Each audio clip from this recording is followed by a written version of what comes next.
Thank you, God. Thank you. Glory to God. ദൈവത്തിന്റെ അതിപരിശുദ്ധമായ നാമം വാഴ്ത്തപ്പെടുമാറാകട്ടെ.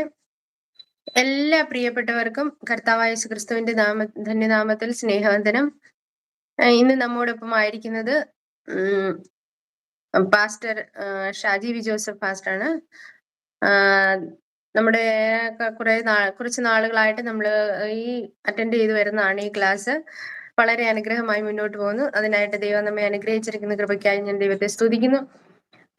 അതിനായി ഇങ്ങനെ ഒരു നല്ലൊരു ക്ലാസ്സിന് വേണ്ടി കർത്താവിന്റെ ദാസനെയും ഒരുക്കിയിരിക്കുന്നതിനായി ദൈവത്തിന് സ്തോത്രം. ഇന്നത്തെ ഈ ക്ലാസ്സിലേക്ക് പാസ്റ്റർ ഞാൻ ഹാർദവമായി സ്വാഗതം ചെയ്യുന്നു. Thank you very much sister. Thank you. ഒരു വാക്ക് പ്രാർത്ഥിച്ച് ദൈവസന്നിധി നമുക്ക് ആരംഭിക്കാം. ഞങ്ങളുടെ സ്വർഗ്ഗസ്ഥ പിതാവേ, ക്രിസ്തു മുഖാന്തരം ഞങ്ങളെ സൃഷ്ടിച്ച് പരിപാലിച്ച് നഷ്ടപ്പെട്ടു പോയി ഞങ്ങളെ ക്രിസ്തുവിലൂടെ തിരിച്ചെടുത്ത് ക്രിസ്തുവിൽ സൂക്ഷിച്ച് ക്രിസ്തുവിൽ വളർത്തി ക്രിസ്തുവിനെ തലയോളം വളർത്തി അങ്ങയുടെ മാറടണിക്കുന്ന അങ്ങയുടെ വലിയ പദ്ധതിക്കായി നന്ദിയോടെ സ്തോത്രം. പ്രിയ നല്ല പിതാവേ, അല്പകാല ജീവിതം എന്തിനെന്ന് മനസ്സിലാക്കി അങ്ങ് ആഗ്രഹിക്കുന്ന ആ പ്രവർത്തികൾ ഞങ്ങൾ ചെയ്യുവാൻ അങ്ങിൽ എത്തിച്ചേരുവാൻ ഞങ്ങളെ സഹായിക്കണം. തടസ്സമായി ഞങ്ങളിൽ നിൽക്കുന്ന ഞാൻ എന്ന ഭാവവും ഞങ്ങളുടെ അറിവും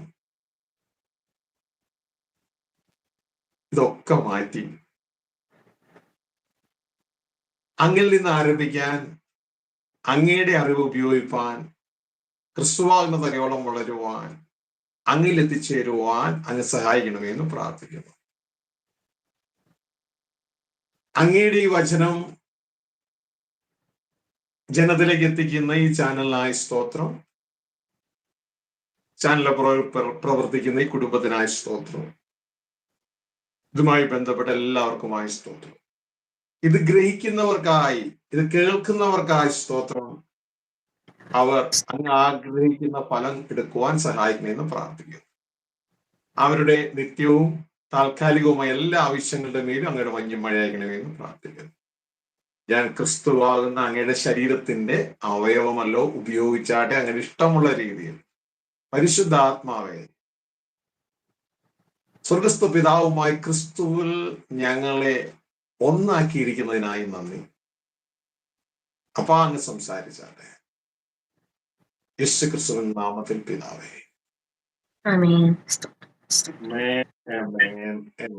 ഹല്ലേലൂയ. ചെയ്ത എല്ലാ സഹോദരന്മാരോടും സഹോദരിമാരോടും, അപ്പോൾ തന്നെ ഇനിയും ഇത് ശ്രദ്ധിക്കാൻ പോകുന്ന, ഇത് കടന്നു വരാൻ പോകുന്ന എല്ലാവർക്കും, ഈ ചാനലിന്റെ പുറകിൽ പ്രവർത്തിക്കുന്ന കുടുംബത്തിനും എല്ലാം സ്വർഗസ്ഥ പിതാവിന്റെയും കർത്താവായ യേശു ക്രിസ്തുവിന്റെയും നാമത്തിലുള്ള സ്നേഹവന്ദനം അറിയിക്കുകയാണ്. പ്രിയ സഹോദരൻ, എത്ര നാളുകളായി സ്വർഗത്തിലെ ദൈവം എന്നിലൂടെ നിങ്ങളോട് സംസാരിക്കണം. പലപ്പോഴും നിങ്ങൾ ചിന്തിക്കുമ്പോൾ വ്യത്യസ്തമായ ലോകത്തിലെ ക്രിസ്തീയ സഹോദരങ്ങൾ,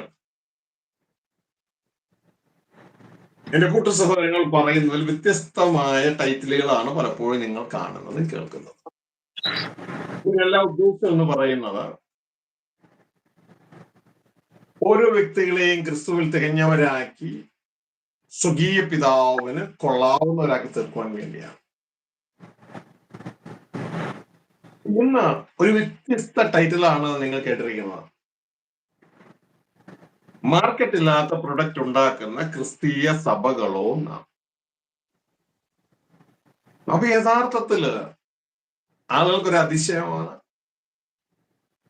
എന്താണ് ഇങ്ങനത്തെ ഒരു ടൈറ്റിൽ? ഇതാണ് വാസ്തവത്തിൽ വേണ്ട ടൈറ്റിൽ. നാം തിരിച്ചറിയണം. അപ്പൊ ഈ ടൈറ്റിൽ കണ്ടപ്പോൾ തന്നെ ആളുകൾ ഇതിനെതിരെ പ്രതികരിച്ചവരുണ്ട്. വിശുദ്ധ ബൈബിളിന് വിപരീതമായുള്ള സന്ദേശമാണെന്നൊക്കെ പറഞ്ഞുകൊണ്ട്. എന്റെ പ്രിയ സഹോദരങ്ങളെ, ഏതൊരു ദേവദാസനും പറയാത്ത ചോദ്യങ്ങളും കാര്യങ്ങളും പറഞ്ഞുകൊണ്ടാണ് ഞാൻ ആരംഭിക്കുന്നത്. ഏതെങ്കിലും കാര്യം വിശുദ്ധ ബൈബിളിന് വിപരീതമായി പറയുന്നുണ്ടെങ്കിൽ നിങ്ങൾക്ക് എന്നെ നോട്ട് ചെയ്യാവുന്നതാണ്. മാത്രമല്ല, വിശുദ്ധ ബൈബിളിലെ വചനം അനുസരിച്ച് മാറ്റപ്പെടാൻ ആഗ്രഹിക്കുന്ന ഒരു വ്യക്തിത്വമാണ് ഞാൻ.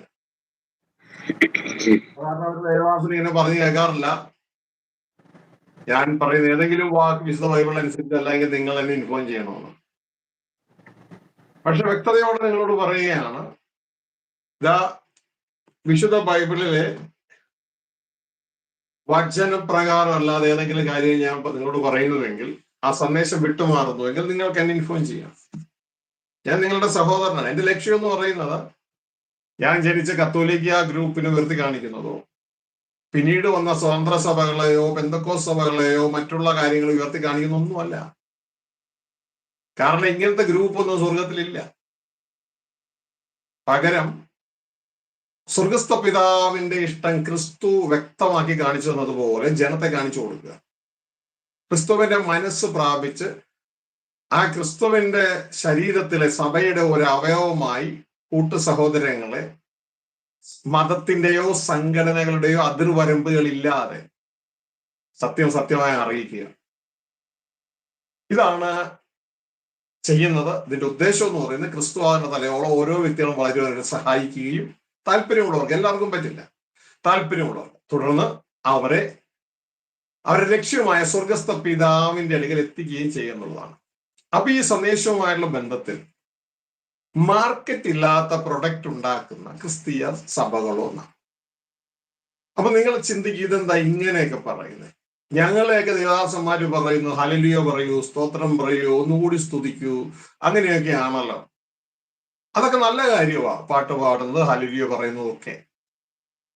പക്ഷേ നിങ്ങൾക്കറിയാമോ, ഇത് യഥാർത്ഥത്തിൽ ദൈവത്തിന്റെ ഒരു പദ്ധതിയാണ്. ബൈബിൾ ഭാഷ പറഞ്ഞ ബിസിനസ് ആണ്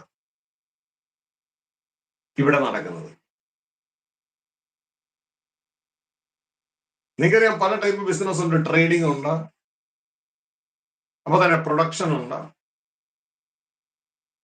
അതിനുശേഷം അവസാനം മാർക്കറ്റ് ഉണ്ട്. അപ്പൊ റോ മെറ്റീരിയൽ പർച്ചേസ് ഒരു ട്രേഡിംഗ് ആണ്. പ്രൊഡക്ഷൻ അതൊരു ഫാക്ടറികളിലാണ് നടക്കുന്നത്. പ്രൊഡക്റ്റ് ചെയ്ത സാധനം മാർക്കറ്റിലെത്തണം. മാർക്കറ്റിലെത്തുമ്പോ അത് വാങ്ങാൻ ആള് വേണം. ആളില്ലെങ്കിൽ ആ പ്രൊഡക്റ്റ് ഫെയിലാകും. ഇതൊക്കെ ഞാൻ പറയാതെ തന്നെ എൻ്റെ സഹോദരങ്ങൾക്ക്, കേൾവിക്കാർക്ക് അറിയാമെന്ന് ഞാൻ വിശ്വസിക്കുന്നു. ഞാനൊരു ബിസിനസ്സുകാരനാണ്, ലോകപ്രകാരവും ദൈവരാജ്യപ്രകാരവും.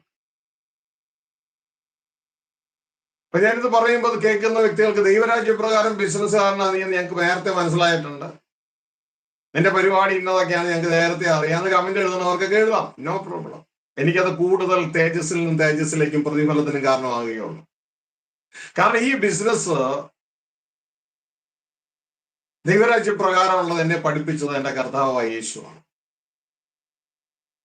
എന്നാൽ ആ ബിസിനസ് മനസ്സിലാക്കുവാനായിട്ട് എനിക്ക് കൂടുതൽ സഹായകരമായത് ലോകത്തിൽ ഞാൻ ഇപ്പോൾ ചെയ്തുകൊണ്ടിരിക്കുന്ന ഇലക്ട്രോണിക്സ് എയർ കണ്ടീഷനിങ് ബിസിനസ്സാണ്. അപ്പോൾ അതെന്നെ കൂടുതൽ കാര്യങ്ങൾ മനസ്സിലാക്കുവാനായിട്ട് സഹായിച്ചു. ഒരുപക്ഷെ എന്നെ ആദ്യമായിട്ട് കേൾക്കുന്ന പല സഹോദരങ്ങൾക്കും സ്വർഗത്തിലെ ദൈവം ബിസിനസ് ചെയ്യുന്നു എന്ന് ഷാജി ജോസഫ് പറഞ്ഞിരിക്കുന്നു എന്ന് നല്ലൊരു ടൈറ്റിൽ ഒരുപക്ഷെ കിട്ടും. ശ്രദ്ധിച്ചേ, ശരിക്കും പറഞ്ഞാൽ അങ്ങനെ ചിന്തിച്ചവർ അത് കളിയാക്കിയാണ് ചിന്തിച്ചത്. അങ്ങനെ ചിന്തിച്ചവരോട് ഞാൻ പറയട്ടെ, ക്രിസ്തുവിന്റെ മനസ്സ് നിങ്ങൾക്കില്ല. യേശു ക്രിസ്തുവിന്റെ 12-ാമത്തെ വയസ്സിൽ തന്നെ ദേവാലയത്തിൽ വെച്ച് കാണാതെ പോയപ്പോ തന്റെ അമ്മയും വളർത്തപ്പനായ ജോസഫും തന്നെ 3 ദിവസം അന്വേഷിച്ച് 3-ാമത്തെ ദിവസം കണ്ടെത്തിയപ്പോ, എന്റെ മോനെ നീ ഞങ്ങളോട് എന്തിനാ ഇങ്ങനെ ചെയ്തെന്ന് ചോദിച്ചപ്പോ ഉടനെ 12 വയസ്സുകാരനും പറഞ്ഞ മറുപടി, "Wished ye not that I must be about my father's business?" എന്റെ മാതാപിതാക്കന്മാരെ, ഞാൻ എൻ്റെ പിതാവിന്റെ ബിസിനസ്സിലായിരിക്കണം എന്നുള്ള കാര്യം നിങ്ങൾക്ക് അറിഞ്ഞുകൂടെ എന്നൊരു ചോദ്യമാണ് ചോദിച്ചത്. അവിടെ താഴെ എഴുതിയിരിക്കുന്നത് അവൻ പറഞ്ഞത് എന്നാണെന്ന് യാതൊരു ബോധവും ആദ്യത്തെ ഓഡിയൻസിന് ഉണ്ടായിരുന്നില്ല. അവർക്കത് മനസ്സിലായില്ല. അപ്പൊ നിങ്ങളെ പോലെ തന്നെ കൺഫ്യൂഷൻ ഉണ്ടായ ഒരാളുണ്ട്. ഞാനിത് ആദ്യമായിട്ട് പ്രസംഗിക്കുന്നത് എന്റെ ചിന്തയിൽ ട്രിവാൻഡ്രം ഈദ് ഹൈറ്റിൽ വെച്ചാണ്. ഈദ് ഹൈറ്റ് അന്ന് ഹാർവസ്റ്റ് ടിവിക്കാര് അറേഞ്ച് ചെയ്ത ഒരു 3 ദിവസത്തെ ഒരു കോൺഫറൻസാണ് ഈദ് ഹൈറ്റ്. എനിക്ക് തോന്നുന്നു പട്ടം എഴുതി എങ്ങാണെന്ന് തോന്നുന്നു, എനിക്ക് അത്ര ഉറപ്പില്ല. അപ്പോ ഈ മീറ്റിംഗ് ശ്രദ്ധിച്ചുകൊണ്ടിരുന്ന ഒരു വ്യക്തി പുറകിലുണ്ടായിരുന്നു. എനിക്കറിയില്ലായിരുന്നു അത് ആരാണെന്ന്. അദ്ദേഹം 2ാം ദിവസം മീറ്റിംഗ് കഴിഞ്ഞതാണ് എന്ന് ചിന്തിക്കുന്നു. അദ്ദേഹം മീറ്റിംഗ് കഴിഞ്ഞിട്ട് എന്നെ പരിചയപ്പെടാൻ വന്നു. അപ്പോ ഹാർവസ്റ്റ് ടിവിയുടെ ഡയറക്ടർ ആയിരിക്കുന്ന ബിബി എന്നോട് പറഞ്ഞു, ഇത് ഈ ഷോപ്പിംഗ് കോംപ്ലക്സിന്റെ ഈദ് ഹൈറ്റിന്റെ ഓണറാണ്. അദ്ദേഹം എന്റെ അടുക്കൽ വന്നിട്ട് പറഞ്ഞൊരു കാര്യം, എനിക്ക് മെസ്സേജ് ഒക്കെ വലിയ ഇഷ്ടപ്പെട്ടു. പക്ഷേ ദൈവം ബിസിനസ് ചെയ്യുന്നു എന്ന് പറഞ്ഞ ആ സംഭവം, ആ സ്റ്റേറ്റ്മെന്റ് എനിക്ക് ഇഷ്ടമായില്ല.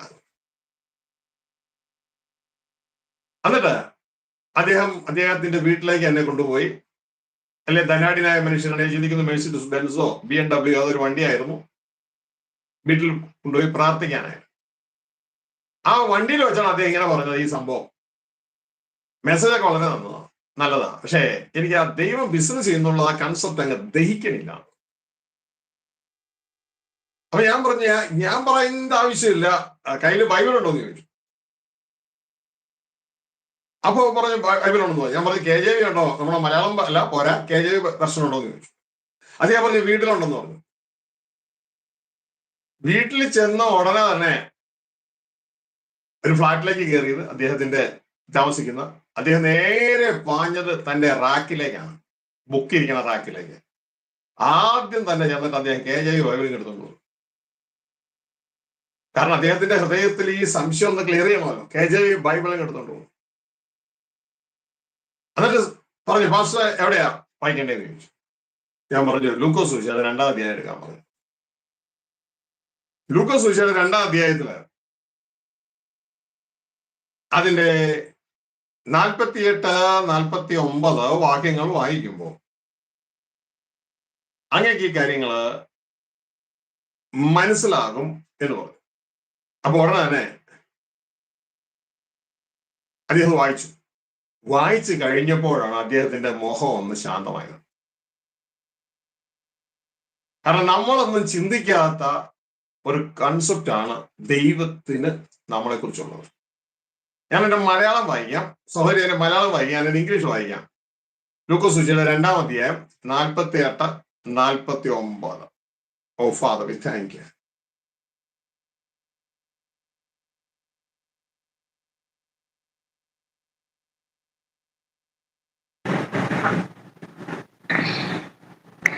അമ്മ അവനോട്, മകനെ, ഞങ്ങളോട് ഇങ്ങനെ ചെയ്തത് എന്ത്? നിന്റെ അപ്പനും ഞാനും വ്യസനിച്ചുകൊണ്ട് നിന്നെ തിരഞ്ഞു എന്ന് പറഞ്ഞു. അവൻ അവരോട്, എന്നെ തിരഞ്ഞത് എന്തിന്? എന്റെ പിതാവിനുള്ളതിൽ ഞാൻ ഇരിക്കേണ്ടത് എന്ന് നിങ്ങൾ അറിയുന്നില്ലയോ എന്ന് പറഞ്ഞു. അപ്പൊ ഈ മലയാളം വായിച്ചു കഴിഞ്ഞാല് ഈ അപ്പനും അമ്മയും ചോദിച്ചു ഞങ്ങളോട് എന്താ ഇങ്ങനെ ചെയ്തത്? അപ്പൊ എന്റെ പിതാവിനുള്ളത് ഞാൻ ഇരിക്കേണ്ടത് എന്ന് നിങ്ങൾ അറിയുന്നില്ലയോ എന്ന് പറഞ്ഞു. അപ്പൊ നമ്മൾക്ക് പെട്ടെന്ന് മനസ്സിൽ എന്താ വരുന്നത്? ഒന്ന് ചിന്തിച്ചു നോക്കി, എന്താ പെട്ടെന്ന് മനസ്സിൽ വരുന്നത്? ഏതെങ്കിലും പള്ളി പോയി ഭജന ഇരിക്കണം, പ്രാർത്ഥിച്ചുകൊണ്ടിരിക്കണം, അല്ലെ, ആരാധിച്ചുകൊണ്ടിരിക്കണം, അങ്ങനെ നമ്മുടെ മനസ്സിൽ വരുന്നേ. പക്ഷേ ടോട്ടലി ഡിഫറെന്റ് ഇതല്ല യേശു പറഞ്ഞേ. എന്റെ പിതാവ് ഒരു പ്രൊജക്റ്റ് ചെയ്യുകയാണ്. ആ പ്രൊജക്റ്റിൽ ഞാൻ പ്രവർത്തിക്കേണ്ടവനാണ്. എന്തൊക്കെയാണ് ആ യേശുവിന്റെ പ്രവൃത്തി എന്നുള്ളത് പറയാം, എന്താണ് പ്രൊഡക്ഷൻ ഒക്കെ പറയാം. നമുക്ക് എന്റെ KJV വായിക്കാം, അപ്പൊ നിങ്ങൾക്ക് കുറേ മനസ്സിലാവും. ആ KJV അതിന്റെ ഉത്തരം മാത്രമേ വായിക്കുന്നുള്ളൂ. Lukose 2:49. And he said unto them, Yeshu അവരോട് പറഞ്ഞു, how is it that he sought me? നിങ്ങൾ എന്തിനാണ് എന്നെ അന്വേഷിച്ചത്? Wished ye not that I must be about my father's business. നിങ്ങൾക്ക് അറിഞ്ഞുകൂടെ ഞാൻ എൻ്റെ പിതാവിന്റെ ബിസിനസ്സിലായിരിക്കണം എന്നുള്ള കാര്യം? കേട്ടോ, ഇപ്പൊ പ്രഷർ മുകളിലേക്ക് പോയവരൊക്കെ പയ്യെ താഴേക്ക് വരിക. ആ സഹോദരനെ പോലെ. എൻ്റെ അപ്പ ആ സഹോദരൻ ജീവിച്ചിരിക്കുന്നുണ്ടോ എന്ന് എനിക്ക് അറിഞ്ഞുകൂടാ, വർഷങ്ങളായി. അപ്പോ എന്റെ പ്രിയ സഹോദരങ്ങളെ, അവിടെ എഴുതിയിരിക്കുകയാണ്, we still not that I must be about my father's business. ഞാൻ എൻ്റെ പിതാവിന്റെ ബിസിനസ്സിൽ പ്രവർത്തിക്കേണ്ടവനാണെന്ന് എൻ്റെ അപ്പനും അമ്മയുമേ, ജോസഫ് മേരിയുമേ, നിങ്ങൾ അറിയുന്നില്ലയോ? ഇന്ന് നമ്മളോടാ ചോദിക്കണം ഈ ചോദ്യം. നിങ്ങൾ അറിയുന്നില്ലയോ? കാരണം നിങ്ങൾ അറിയണം, എന്റെ യേശു പറയണം, എന്റെ പിതാവ് എന്നെ അയച്ചതുപോലെ ഞാൻ നിങ്ങളെയും അയക്കുന്നു. അപ്പൊ നമ്മൾ ഈ ബിസിനസ്, ഈ ഫാദേഴ്സ് ബിസിനസ് ചെയ്യേണ്ടവരാണ് നമ്മൾ. അല്ലാണ്ട് അങ്ങനെ 3 പാട്ട് പാടി ആരാധിച്ച് സ്തുതിച്ചും പ്രൈസറോട് കഴിഞ്ഞ് വീട്ടിലേക്ക് മടങ്ങേണ്ടവർ അല്ല ഇത്. അതിൽ ഒതുക്കരുത്. അങ്ങനെ യേശു നമുക്ക് ഒരിക്കലും കാണിച്ചു തന്നിട്ടില്ല. ശ്രദ്ധിച്ച് കേൾക്കുക. യേശു പറയാണ്, ഞാൻ എൻ്റെ പിതാവിന്റെ ബിസിനസ് ചെയ്യേണ്ടതാണെന്ന് നിങ്ങൾക്ക് അറിയത്തില്ലേ? യോഹന്നാന്റെ സുവിശേഷം 20 അധ്യായത്തിൽ പറയുന്നത് എങ്ങനെയാണ്? എന്റെ പിതാവ് എന്നെ അയച്ചതുപോലെ ഞാൻ നിങ്ങളെ അയക്കുന്നു. അപ്പൊ നമ്മളെ എന്തിനാണ്? ഫാദേഴ്സ് ബിസിനസ് ചെയ്യാനാണ് നമ്മളെ അയച്ചത്. പക്ഷെ നമുക്കിതിനെ കുറിച്ച് ഒരു ക്ലൂ ഇല്ല, ബഹുഭൂരിപക്ഷം പേർക്കും. നമുക്കല്ല ക്ലൂ. എന്താ? ആരാധന. അത്രേ ഉള്ളൂ. സഹോദരനെ, ഞാൻ നിങ്ങളോട് പറയുന്നത് ദൈവത്തെ ആരാധിക്കണ്ടെന്നോ ഒന്നുമല്ല. നമ്മുടെ ഡ്യൂട്ടി എന്ന് പറയുന്നത് ഫാദേഴ്സ് ബിസിനസ് ആണ്. യേശു ചെയ്ത അതേ ബിസിനസ് ആണ് നമ്മുടെ ഡ്യൂട്ടി. അതിന് റോ മെറ്റീരിയൽ സെലക്ഷൻ ഉണ്ട്, അതിന് പ്രൊഡക്ഷൻ ഉണ്ട്, പ്രൊഡക്ഷന്റെ ഫൈനൽ റിസൾട്ട് ഉണ്ട്, റിസൾട്ട് അക്സെപ്റ്റ് മാർക്കറ്റിൽ, സ്പിരിച്വൽ മാർക്കറ്റ് ഉണ്ട്, സ്പിരിച്വൽ മാർക്കറ്റിൽ അക്സെപ്റ്റ് ചെയ്തില്ലെങ്കിൽ സംഭവം മൊത്തം വെള്ളത്തിലായി. എത്രയോ ഫാക്ടറികളാ പൂട്ടിപ്പോണേ. അതിന്റെ കാര്യം എന്താ? ഫാക്ടറികൾ പൂട്ടിപ്പോണ കാര്യം വേറെ ഒന്നുമല്ല. ഈ ഫാക്ടറികളിൽ ഉണ്ടാക്കുന്ന സാധനം മാർക്കറ്റിൽ ചെല്ലുമ്പോൾ മാർക്കറ്റ് അതിനെ തിരസ്കരിക്കുന്നു. മാർക്കറ്റ് ഇല്ല അതിന്. ഇതുകൊണ്ടാണ് സഭകൾ എന്ന് പറയുന്നത് യഥാർത്ഥത്തിൽ പ്രൊഡക്ഷൻ സെന്റർ ആണ്. സഭകളിൽ പ്രൊഡക്ഷൻ നടത്തിയ സാധനത്തിനെ വിൽക്കുന്നത് ഭൂമിയിലല്ല, അതിനെ സപ്ലൈ ചെയ്യുന്നത് സ്വർഗത്തിലാണ്. സ്വർഗത്തിൽ മാർക്കറ്റ് ഇല്ലാത്ത സാധനത്തിനെ ഈ റോ മെറ്റീരിയൽ ഉപയോഗിച്ച് സഭയിൽ ഉണ്ടാക്കിക്കൊണ്ട് ചെന്നിട്ട് ഒരു കാര്യവും ഇല്ല. വ്യക്തതയോടെ മനസ്സിലാക്കുക. ചുമ്മാ സമയം കളയരുത്. ഞാനൊരു ബിസിനസ്സുകാരനായതുകൊണ്ടാണ് ഞാൻ ഈ പറയുന്നത്. മാർക്കറ്റിനെ കുറിച്ച് ചെറിയ അറിവൊക്കെ എനിക്കും ഉണ്ട്. ഒരു 10-33 വർഷത്തെ എക്സ്പീരിയൻസ് ഉണ്ട്. ഹല്ലേലൂയ. ഇവിടെ യേശു ക്രിസ്തു പറഞ്ഞ എന്താണ്? അടുത്ത വാക്യത്തിൽ എഴുതിയിരിക്കുകയാണ്. അതിന്റെ 50-ാം വാക്യത്തിൽ, ലൂക്കോസ് 2:50 എഴുതിയിരിക്കുകയാണ്, അവൻ തങ്ങളോട് പറഞ്ഞ വാക്ക് അവർ ഗ്രഹിച്ചില്ല. ഇന്നത്തെ അവസ്ഥ ഇത് തന്നെയാണ്. എന്താണ് യേശു പറഞ്ഞ ഫാദേഴ്സ് ബിസിനസ് എന്ന് ഈ അപ്പച്ചനും അമ്മച്ചിക്കും യോസഫിനും മേരിക്കും ഒരു പിടുത്തം തോന്നിയിട്ടില്ല.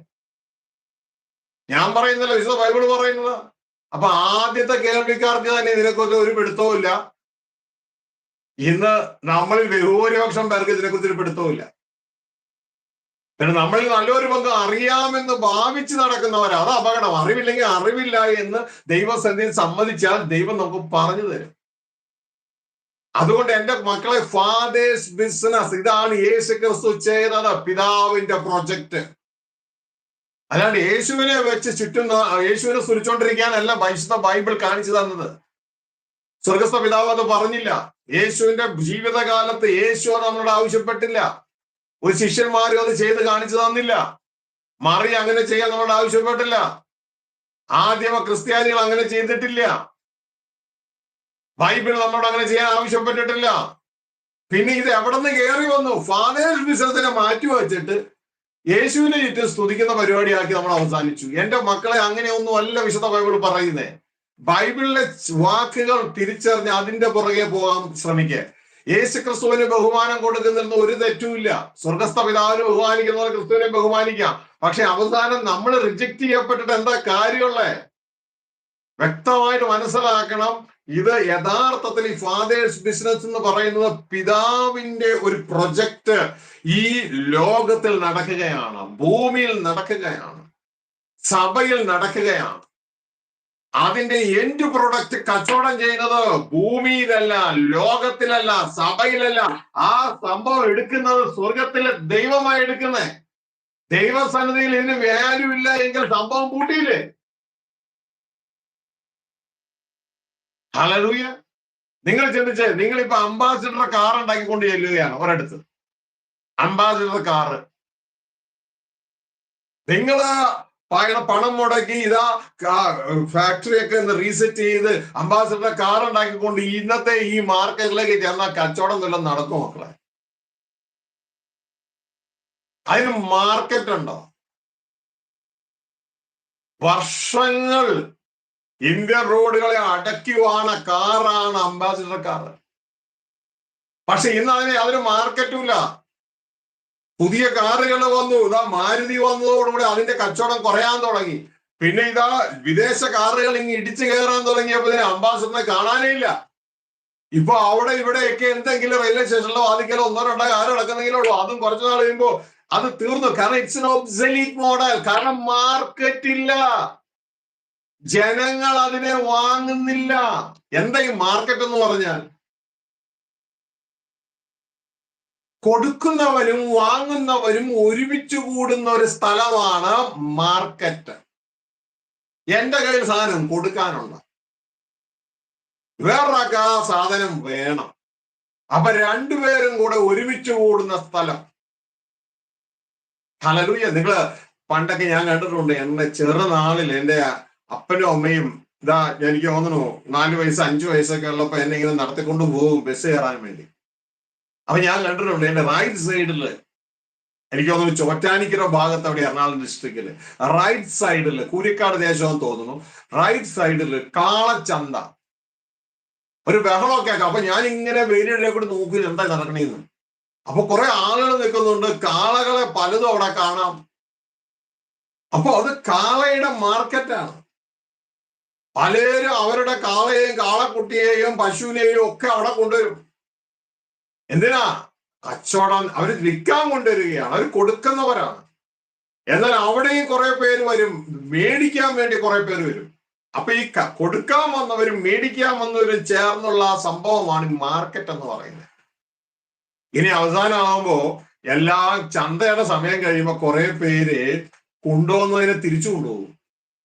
അതെന്താ? അതിന് മാർക്കറ്റില്ല, അതിന് മാർക്കറ്റില്ല. അങ്ങനെ മാർക്കറ്റ് ഇല്ലാത്തതിനെ തിരിച്ചു കൊണ്ടുപോകും. അങ്ങനെ 1 or 2 പ്രാവശ്യം കൊണ്ടുവന്നിട്ട് തിരിച്ചു പോയി കഴിഞ്ഞാൽ ആ ബിസിനസ് ഫെയിലായി. കാരണം ഒരു വട്ടം കൊണ്ടുവന്ന് തിരിച്ചു കൊണ്ടുപോയി കഴിയുമ്പോൾ പിന്നെ അടുത്ത മാർക്കറ്റ് എന്ന് പറയുന്നത് ചിലപ്പോൾ ഒരാഴ്ചയോ 15 ദിവസമോ അല്ലെങ്കിൽ അടുത്ത മാസമോ ആയിരിക്കും. അത്രയും നാൾ ഇതിന് തീറ്റ കൊടുക്കണം. മെലിഞ്ഞു പോയി കഴിഞ്ഞാൽ പിന്നെ അടുത്ത മാർക്കറ്റ് ഒട്ടും കിട്ടൂല. അപ്പോ നഷ്ടമാണ് അത്ര ദിവസം തീറ്റ കൊടുത്തിട്ട് അതിനെ കച്ചവടം ചെയ്യുക എന്നുള്ളത്. അങ്ങനെ വന്നു കഴിഞ്ഞാൽ, അങ്ങനെ കുറച്ച് വന്നു കഴിഞ്ഞാൽ പിന്നെ അതിന് മാർക്കറ്റ് ഇല്ലാതെ ആ കച്ചവടം പൂട്ടും. മാർക്കറ്റ് വേണം. ഇനി സഭയിൽ സഭ എന്ന് പറയുന്നത് പ്രൊഡക്ഷൻ സെന്റർ ആണ്. അങ്ങോട്ടേക്ക് വരാം. നിങ്ങൾ ചിന്തിച്ചിട്ടുണ്ടോ ഈ സഭയിൽ ഉണ്ടാക്കിക്കൊണ്ട് ചെല്ലുന്നതിനെയൊക്കെ യേശുക്രിസ്തു എടുക്കുമെന്ന്? യേശുക്രിസ്തു ലവോദിക്ക സഭയോട് പറയുകയാണ്, നീ ഉണ്ടാക്കിക്കൊണ്ടുവന്ന സാധനം ശീതവാനുമല്ല ഉഷ്ണവാനുമല്ല, ശീതോഷ്ണവാനായാൽ ഇതിന് മാർക്കറ്റില്ല. ഇതിന് മാർക്കറ്റില്ലെന്നേ. ഞാൻ എന്റെ വായിൽ നിന്ന് ഉമിണ്ട് കളയാ, തുപ്പിക്കളയാന്ന്. മാർക്കറ്റില്ല ഈ സാധനത്തിന്. അങ്ങനെ സഭയിൽ ഉണ്ടാക്കിക്കൊണ്ട് ചെല്ലുന്ന സാധനത്തിന് മാർക്കറ്റ് ഇല്ലെങ്കിൽ എന്റെ പൊന്നുമക്കളെ, ഇത് എന്നെ ഉണ്ടാക്കിക്കൊണ്ട് ചെല്ലുകയാ.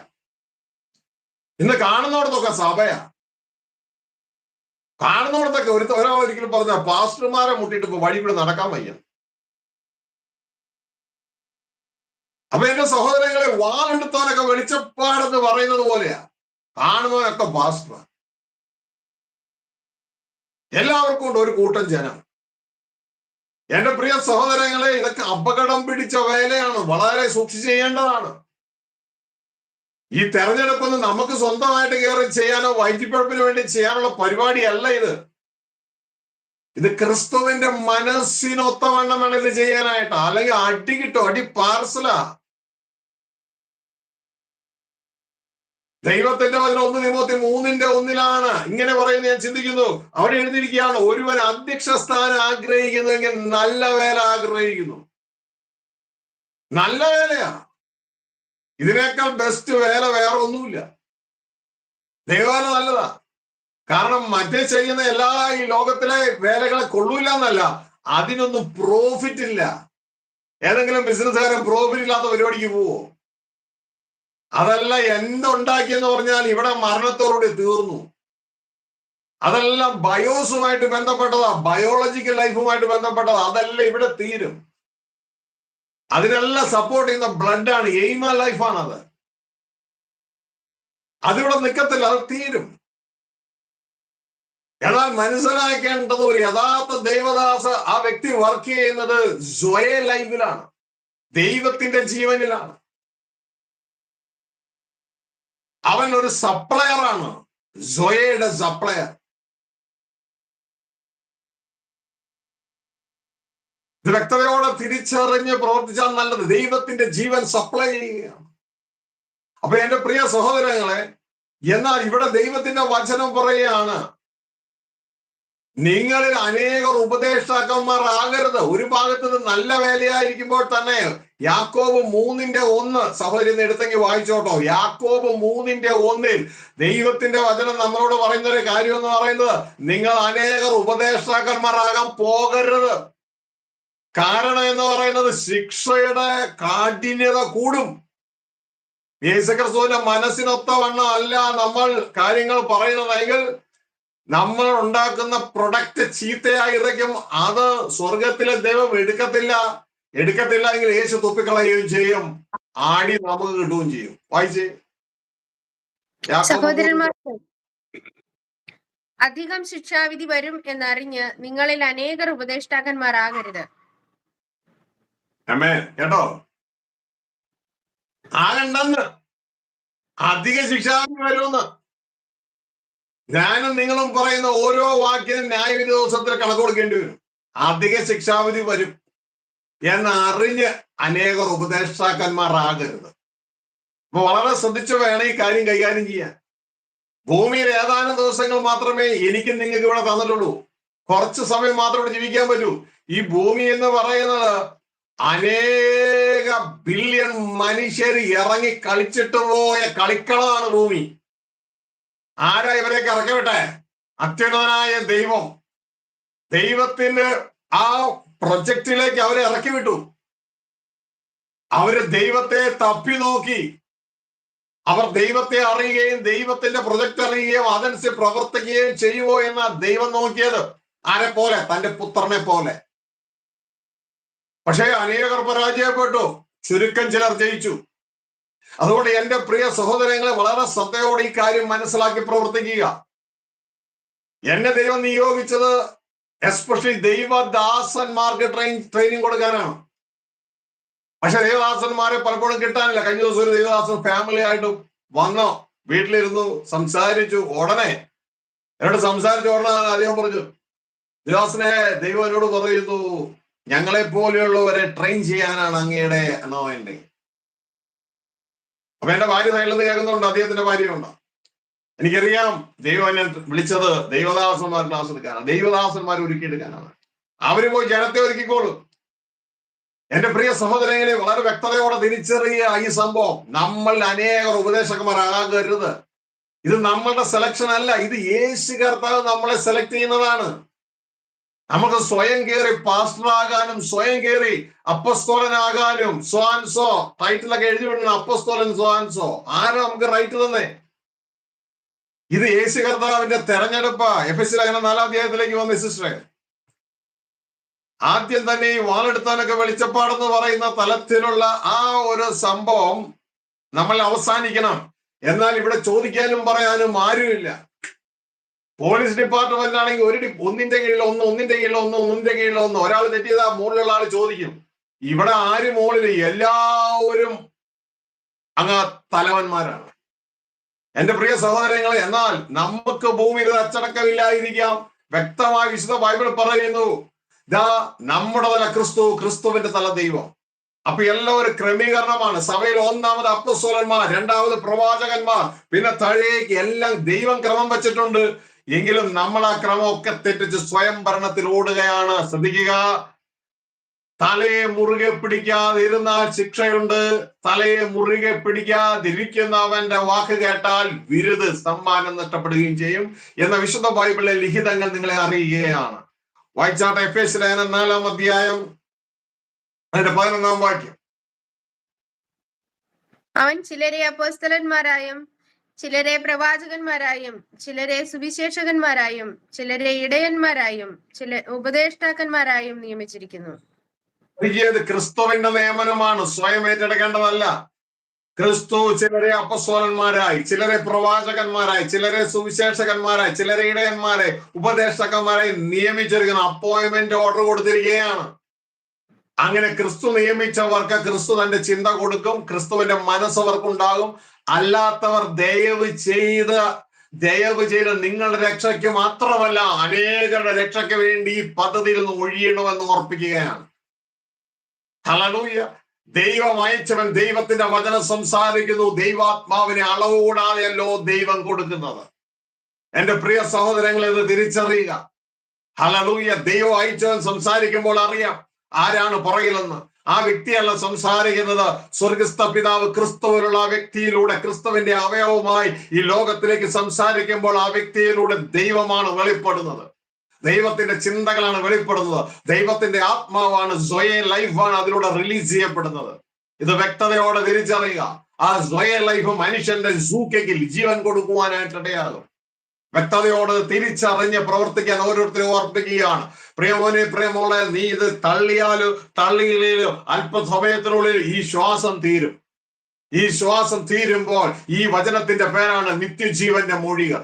ഈ മൊഴികൾ വേണ്ട രീതിയിൽ ഏറ്റെടുത്ത് കർത്താവ് തന്ന ആ ഭാഗത്തുനിന്ന് ഇടത്തേക്കോ വലത്തേക്കോ മാറാതെ, വിശുദ്ധ ബൈബിളിലെ ദൈവരാജ്യത്തിന്റെ മൊഴികളിൽ നിന്ന് ഇടത്തോട്ടോ വലത്തോട്ടോ മാറാതെ, അത് ഒരു റെയിൽവേ ട്രാക്ക് പോലെ, ഇതാ ട്രെയിൻ ഓടുന്ന ട്രാക്ക് പോലെ നമ്മുടെ ജീവിതമാകുന്ന ട്രെയിൻ അതിന്റെ മുകളിലൂടെ ഓടുന്നുവെങ്കിൽ നമ്മൾ ലക്ഷ്യത്തിലെത്തുവാനായിട്ട് ഇടയാകും. അല്ല എങ്കിൽ പ്രിയ സഹോദരങ്ങളെ, നാം വലിയ അപകടത്തിലാകും എന്ന കാര്യം പ്രത്യേകം ഓർപ്പിക്കുകയാണ്. അപ്പോൾ ഇവിടെ എന്റെ പ്രിയ സഹോദരങ്ങളെ, നിങ്ങൾ മനസ്സിലാക്കേണ്ടത് ഫാദേഴ്സ് ബിസിനസ് അതൊരു പ്രൊജക്റ്റ് ആണ്. ഇപ്പോൾ ഈ ലോകത്ത് നടക്കുന്ന ഏറ്റവും വലിയ പ്രൊജക്റ്റാണ് ഫാദേഴ്സ് ബിസിനസ്. ഹല്ലേലൂയ. വലിയ വലിയ പ്രൊജക്ടുകൾ ലോകത്ത് നടന്നിട്ടുണ്ട്. ദുബായിലെ ബുർജ് ഖലീഫയുടെ ബിൽഡിംഗ്, അത് ഏറ്റവും വലിയ ടവറാണ്, വലിയ പ്രൊജക്റ്റ് ആയിരുന്നു. ഹല്ലേലൂയ. അതോടൊപ്പം തന്നെ ചൈനയിലെ വമ്പൻ അണക്കെട്ടുകളുടെ നിർമ്മാണം വലിയ പ്രൊജക്ടുകളാണ്. ഹല്ലേലൂയ. എന്നാൽ ഫാദേഴ്സ് ബിസിനസ്സുമായിട്ടുള്ള ആ പ്രൊജക്ടിന്റെ ആ ഒരു പീരീഡിലേക്ക് കടന്നു വരുമ്പോൾ, ആ പ്രൊജക്റ്റുമായിട്ട് കമ്പയർ ചെയ്യുമ്പോൾ ഇതെല്ലാം വെറും കപ്പലണ്ടി പോലെയാണ്, വെറും ചെറും പീനട്ടുകളാണ്. ഇതൊന്നും ഒന്നുമല്ല. ഈ ഫാദേഴ്സ് ബിസിനസിന്റെ ആ പ്രൊജക്ട് പീരീഡ് എന്ന് പറയുന്നത് ഏകദേശം 7000 വർഷമാണ്. 7000 വർഷത്തെ ഒരു പീരീഡിലാണ് ഇപ്പോൾ സ്വർഗത്തിലെ ദൈവം പ്രവർത്തിക്കുന്നത്. ഹല്ലേലൂയ. അതിന്റെ ഒരു പ്രോട്ടോടൈപ്പാണ് നമ്മൾ ഉൽപ്പത്തിയിൽ കാണുന്ന 7 ദിവസത്തെ ആ പ്രൊജക്ടിന്റെ പൂർത്തീകരണം. ഹല്ലേലൂയ. ദൈവം 6 ദിവസം കൊണ്ട് ഭൂമിയെ റീക്രിയേറ്റ് ചെയ്തു. അതിനുശേഷം ക്രിയേറ്റ് ചെയ്ത് റീക്രിയേറ്റ് ചെയ്തു. 7-ാം ദിവസം ഇതാ ദൈവം ഇതെല്ലാം അനുഗ്രഹിച്ച് ശുദ്ധീകരിച്ചു തന്റെ പ്രൊഡക്റ്റ് റിസൾട്ടോടൊപ്പം അതിനെ ഫിനിഷ് ചെയ്തു. ഹല്ലേലൂയ. എന്റെ പ്രിയ സഹോദരങ്ങളെ, ആദിയിൽ തന്നെ ദൈവം അവസാനം പ്രഖ്യാപിച്ചു, ഫിനിഷ് ചെയ്ത് കഴിഞ്ഞു. എന്നാൽ അതിന്റെ തുടർന്നുള്ള പ്രവർത്തനമാണ് നമ്മൾ ഇന്ന് കാണും. ദൈവത്തിന് ഒരു ദിവസം 1000 വർഷം പോലെയാണ്. എന്റെ പ്രിയ സഹോദരങ്ങളെ, വ്യക്തതയോടെ തിരിച്ചറിയത് ദൈവത്തിന്റെ 6-ാം ദിവസമാണ്. 6-ാം ദിവസത്തിന്റെ എൻഡ് പീരീഡ് ആണ്. ഹല്ലേലൂയ. ഇത് കഴിഞ്ഞാൽ 7-ാം ദിവസമാണ്. 7-ാം ദിവസം ദൈവത്തിന്റെ സബത്താണ്.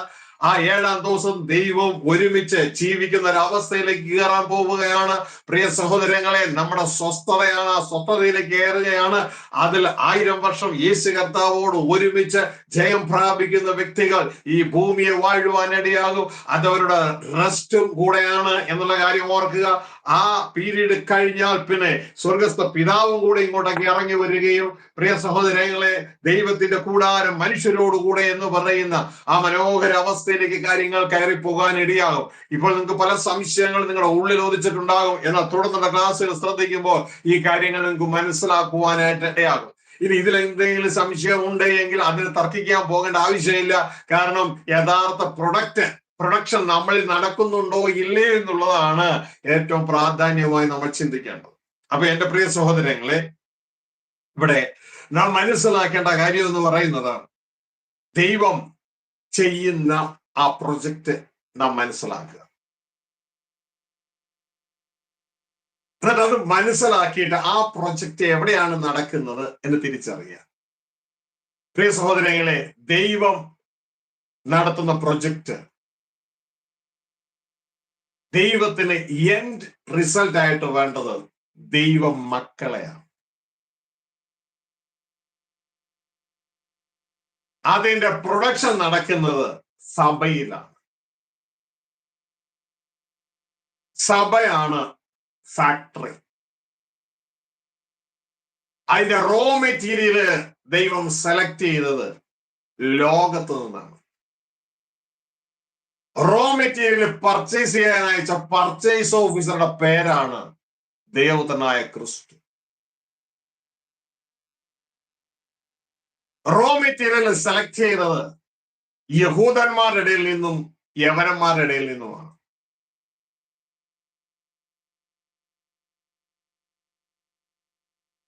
ഇതെന്തോ ഈ പറയണേ?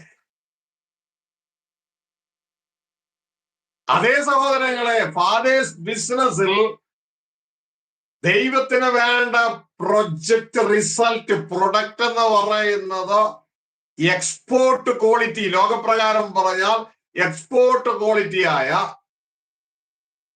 ഭൂമിയിൽ നിന്ന് സ്വർഗത്തിലേക്ക് പ്രവേശിക്കാൻ യോഗ്യരായ ദൈവപുത്രന്മാരെയാണ്. ഇതാണ് വെളിപ്പാട് 21:7 പറയുന്നത്. ഈ കൺവെയർ സിസ്റ്റം ഒക്കെ ഈ നമ്മളൊരു പ്രൊജക്ട് ഉണ്ടാക്കുമ്പോൾ ധാരാളം സ്റ്റേജുകളുണ്ട്. അതെല്ലാം കഴിഞ്ഞ് അവസാനം തിരിവുകളൊക്കെ മാറ്റും. പൊട്ടിയതും ചളഞ്ഞതും ഒക്കെ മാറ്റിയിട്ട് അവസാനം ഇപ്പൊ സാരിയൊക്കെ ഉണ്ടാക്കുമ്പോൾ നൂല് പൊങ്ങിയതും അവിടെ നിന്ന് ചെറുതായിട്ട് വലിഞ്ഞു കീറിയതൊക്കെ മാറ്റിയിട്ട് അവസാനം പെർഫെക്റ്റ് ആയിട്ടുള്ള സാരികളൊക്കെ ആയിരിക്കും. ഇതാ നമുക്ക് നമ്മുടെ നാട്ടിലെ കല്യാൺ സിൽക്കും ഷീമാട്ടിയിലും ഒക്കെ ഒരു സാരിയുടെ റേറ്റ് 30,000 രൂപ. ഓക്കെ, ഇതാ 40,000, 25,000 അല്ലേ? അതിൽ ഒരു ചെറിയ ഒരു കളങ്കം പോലും ഇല്ലാത്തതാണ് അവര് ബാക്കിയൊക്കെ മാറ്റിയിട്ടാണ് കൊണ്ടുവരുന്നത്. അപ്പൊ എന്റെ പ്രിയ സഹോദരങ്ങളെ, അതേപോലെ റിസൾട്ട് അതിന്റെ ധാരാളം ഉണ്ടാക്കിയിട്ടുണ്ടാവും. പലരും ചീത്തയായവരും മാറ്റിയിട്ടുണ്ട്. ചില നൂല് പൊങ്ങിയതൊക്കെ അങ്ങോട്ടൊക്കെ മാറ്റിയിട്ടുണ്ടാവും. ഇതേപോലെ എല്ലാ റിസൾട്ടും റെഡിയായി 100 മേനി 60 മേനി 30 മേനി ഒക്കെ ആക്കി സെറ്റാക്കി ഒക്കെ കൊണ്ടുവരുന്നത് പോലെ ദൈവത്തിന്റെ വചനം പറയുന്നു. ബൈബിള് തീരുമ്പോ ജയിക്കുന്നവൻ ദൈവത്തിന്റെ മകൻ. Product ready. വായിച്ച വെളിപ്പാട് 21:7.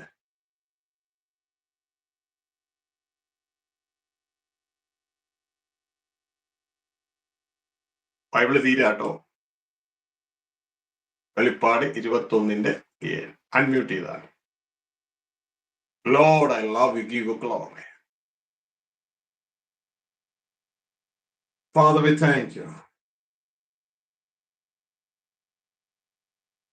Lord, I love you. 5:7 pastor? 21:7. ബൈബിളിൽ തീരാ. എല്ലാ ദൈവമക്കളെ ശ്രദ്ധിക്കുക. ജയിക്കുന്നവന് ഇത് അവകാശമായി ലഭിക്കും. ഞാൻ അവന് ദൈവവും അവൻ എനിക്ക് മകനുമായിരിക്കും. സാധാരണ എങ്ങും വായിക്കാറില്ലാത്തൊരു വാചനം പോവാം കേട്ടോ. ബൈബിളിൽ തീരുന്നത് ഇങ്ങനെയാണ്: ജയിക്കുന്നവൻ ഇത് അവകാശമായി കിട്ടും. കാരണം നമുക്ക് പിന്നെ ജയം എന്ന് പറഞ്ഞ് ഇഷ്ടമല്ലാത്തത് കൊണ്ടും ഒക്കെ നമുക്ക് പലർക്കും അതിന്റെ ഉത്തരവാദിത്വം ഇല്ലാത്തതുകൊണ്ട് ഈ വചനമൊക്കെ അങ്ങ് ഒമിറ്റ് ചെയ്യുക. ജയിക്കുന്നവന് കിട്ടുന്ന അവകാശമാണ് സൺഷിപ്പ് എന്ന് പറഞ്ഞു നോക്കിയേ. Sonship, product ready. ദൈവം അന്വേഷിക്കുന്ന ദൈവപുത്രന്മാരെയാണ്. മനുഷ്യന്റെ കാറ്റഗറിയിൽ നിന്ന് ദൈവത്തിന്റെ ക്രിസ്തുവിന്റെ കാറ്റഗറിയിലേക്ക് മാറുവാൻ എന്നെയും നിങ്ങളെയും സ്വർഗത്തിലെ ദൈവം വിളിച്ചിരിക്കുകയാണ്. റോ മെറ്റീരിയൽ സെലക്ഷൻ കഴിഞ്ഞു. എന്നാൽ റോ മെറ്റീരിയൽ സെലക്ഷൻ കഴിഞ്ഞെന്ന് പറഞ്ഞ് പ്രൊഡക്റ്റ് ആയിട്ട് മാറത്തില്ല. ആരും പ്രൊഡക്റ്റ് ആയിട്ട് മാറത്തില്ല. പ്രൊഡക്ഷൻ നന്നായി നടന്നെങ്കിൽ മാത്രമേ റിസൾട്ട് വരും. അതുകൊണ്ട് അവിടെ എഴുതിയിരിക്കുന്നത് ജയിക്കുന്നവന്, എല്ലാവർക്കും ഇല്ല, ജയിക്കുന്നവന് അവകാശമായി കിട്ടും. ഞാൻ അവന് ദൈവവും അവൻ എനിക്ക് മകനുമായിരിക്കും. കേട്ടോ, നിങ്ങളുടെ കയ്യിലുള്ള ബൈബിൾ വിശ്വസിക്കുക. എന്റെ കയ്യിലുള്ള ബൈബിൾ വിശ്വസിക്കരുത്. ഹല്ലേലൂയ. ചിലപ്പോൾ അതിൽ തെറ്റായിട്ട് എഴുതി വെച്ചിരുന്നെങ്കിലോ. ഹല്ലേലൂയ. അപ്പോ എന്റെ പ്രിയ സഹോദരങ്ങളെ ശ്രദ്ധിക്കുക, ഈ ശ്വാസം ഇപ്പൊ തീരും. ഇതൊക്കെ തന്നത് ദൈവമാണ്. അപ്പൊ ദൈവം എന്ത് ചെയ്യുന്നു എന്നുള്ള പ്രൊജക്ട് മനസ്സിലാക്കുക. ജയിക്കുന്നവൻ ദൈവത്തിന്റെ മകൻ.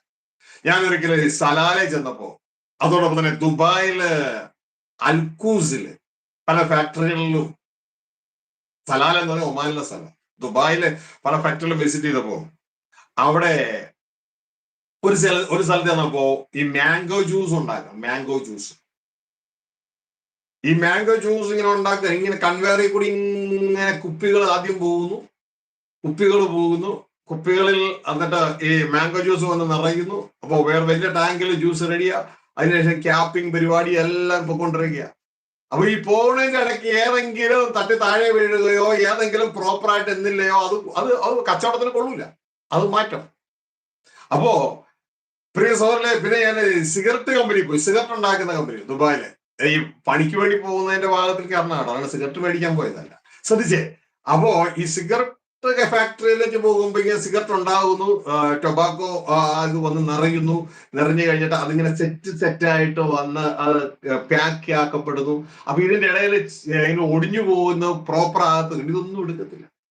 അവസാനം കറങ്ങി വന്ന് കറക്റ്റ് ആയിട്ട് അത് പാക്ക് ആയെങ്കിൽ മാത്രമേ അതിന്റെ മുകളിൽ പ്ലാസ്റ്റിക് റാപ്പിംഗ് ഓട്ടോമാറ്റിക്കാണ്. ഇതെല്ലാം വന്ന് അത് മാർക്കറ്റിലേക്ക് പോകത്തുള്ളൂ. മനസ്സിലാവുന്നുണ്ടോ? ഇതേപോലെ ഇതൊരു മാർക്കറ്റ്, ഫാദേഴ്സ് ബിസിനസ്സിൽ ഒരു മാർക്കറ്റ്. ഈ മാർക്കറ്റിൽ കാര്യങ്ങൾ വാങ്ങുന്നത് മനുഷ്യനല്ല. ശ്രദ്ധിച്ചു കേൾക്കുക. ഫാദേഴ്സ് ബിസിനസ്സിൽ കാര്യങ്ങൾ വാങ്ങുന്നത് മനുഷ്യനല്ല. എന്റെ പ്രൊഡക്റ്റ് വാങ്ങുന്ന ആള് അത്യുന്നതനായ സ്വർഗസ്ഥ പിതാവാണ്.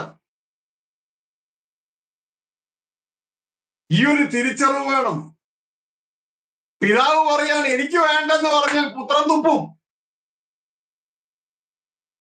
പിതാവ് പറയാൻ എനിക്ക് വേണ്ട സോൻസോ ദുബായിലെ ഷാർജയിലെ ആ ചർച്ചുകളിൽ ഉണ്ടാക്കിക്കൊണ്ടുവരുന്ന സാധനം എനിക്ക് വേണ്ടെന്ന് പറഞ്ഞാൽ പുത്രൻ തുപ്പും.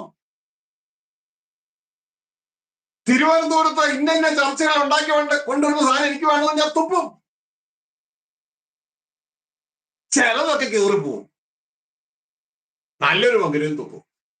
അത് ദുബായി ആകട്ടെ, എറണാകുളം ആകട്ടെ, ഷാർജ ആകട്ടെ, റാസൽ ഖൈമ ആകട്ടെ, ബോംബെ ആകട്ടെ, ഡൽഹി ആകട്ടെ, ലോകത്തിലെ ഏത് സഭകളിൽ ഉണ്ടാക്കിക്കൊണ്ടുവരുന്ന സാധനം സ്വർഗസ്ഥ പിതാവ് അക്സെപ്റ്റ് ചെയ്തില്ലെങ്കിൽ പുത്രൻ തുപ്പും.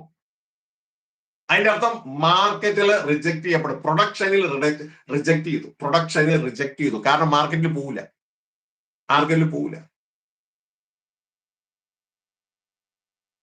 ഞാൻ കഴിഞ്ഞ കുറച്ച് മാസങ്ങൾക്ക് മുമ്പ് ദുബായ് മാർക്കറ്റ് ശരിക്കും ഒന്ന് തപ്പി. കാരണം നമ്മളുടെ ഇവിടുത്തെ ഈ കുരുമുളക്,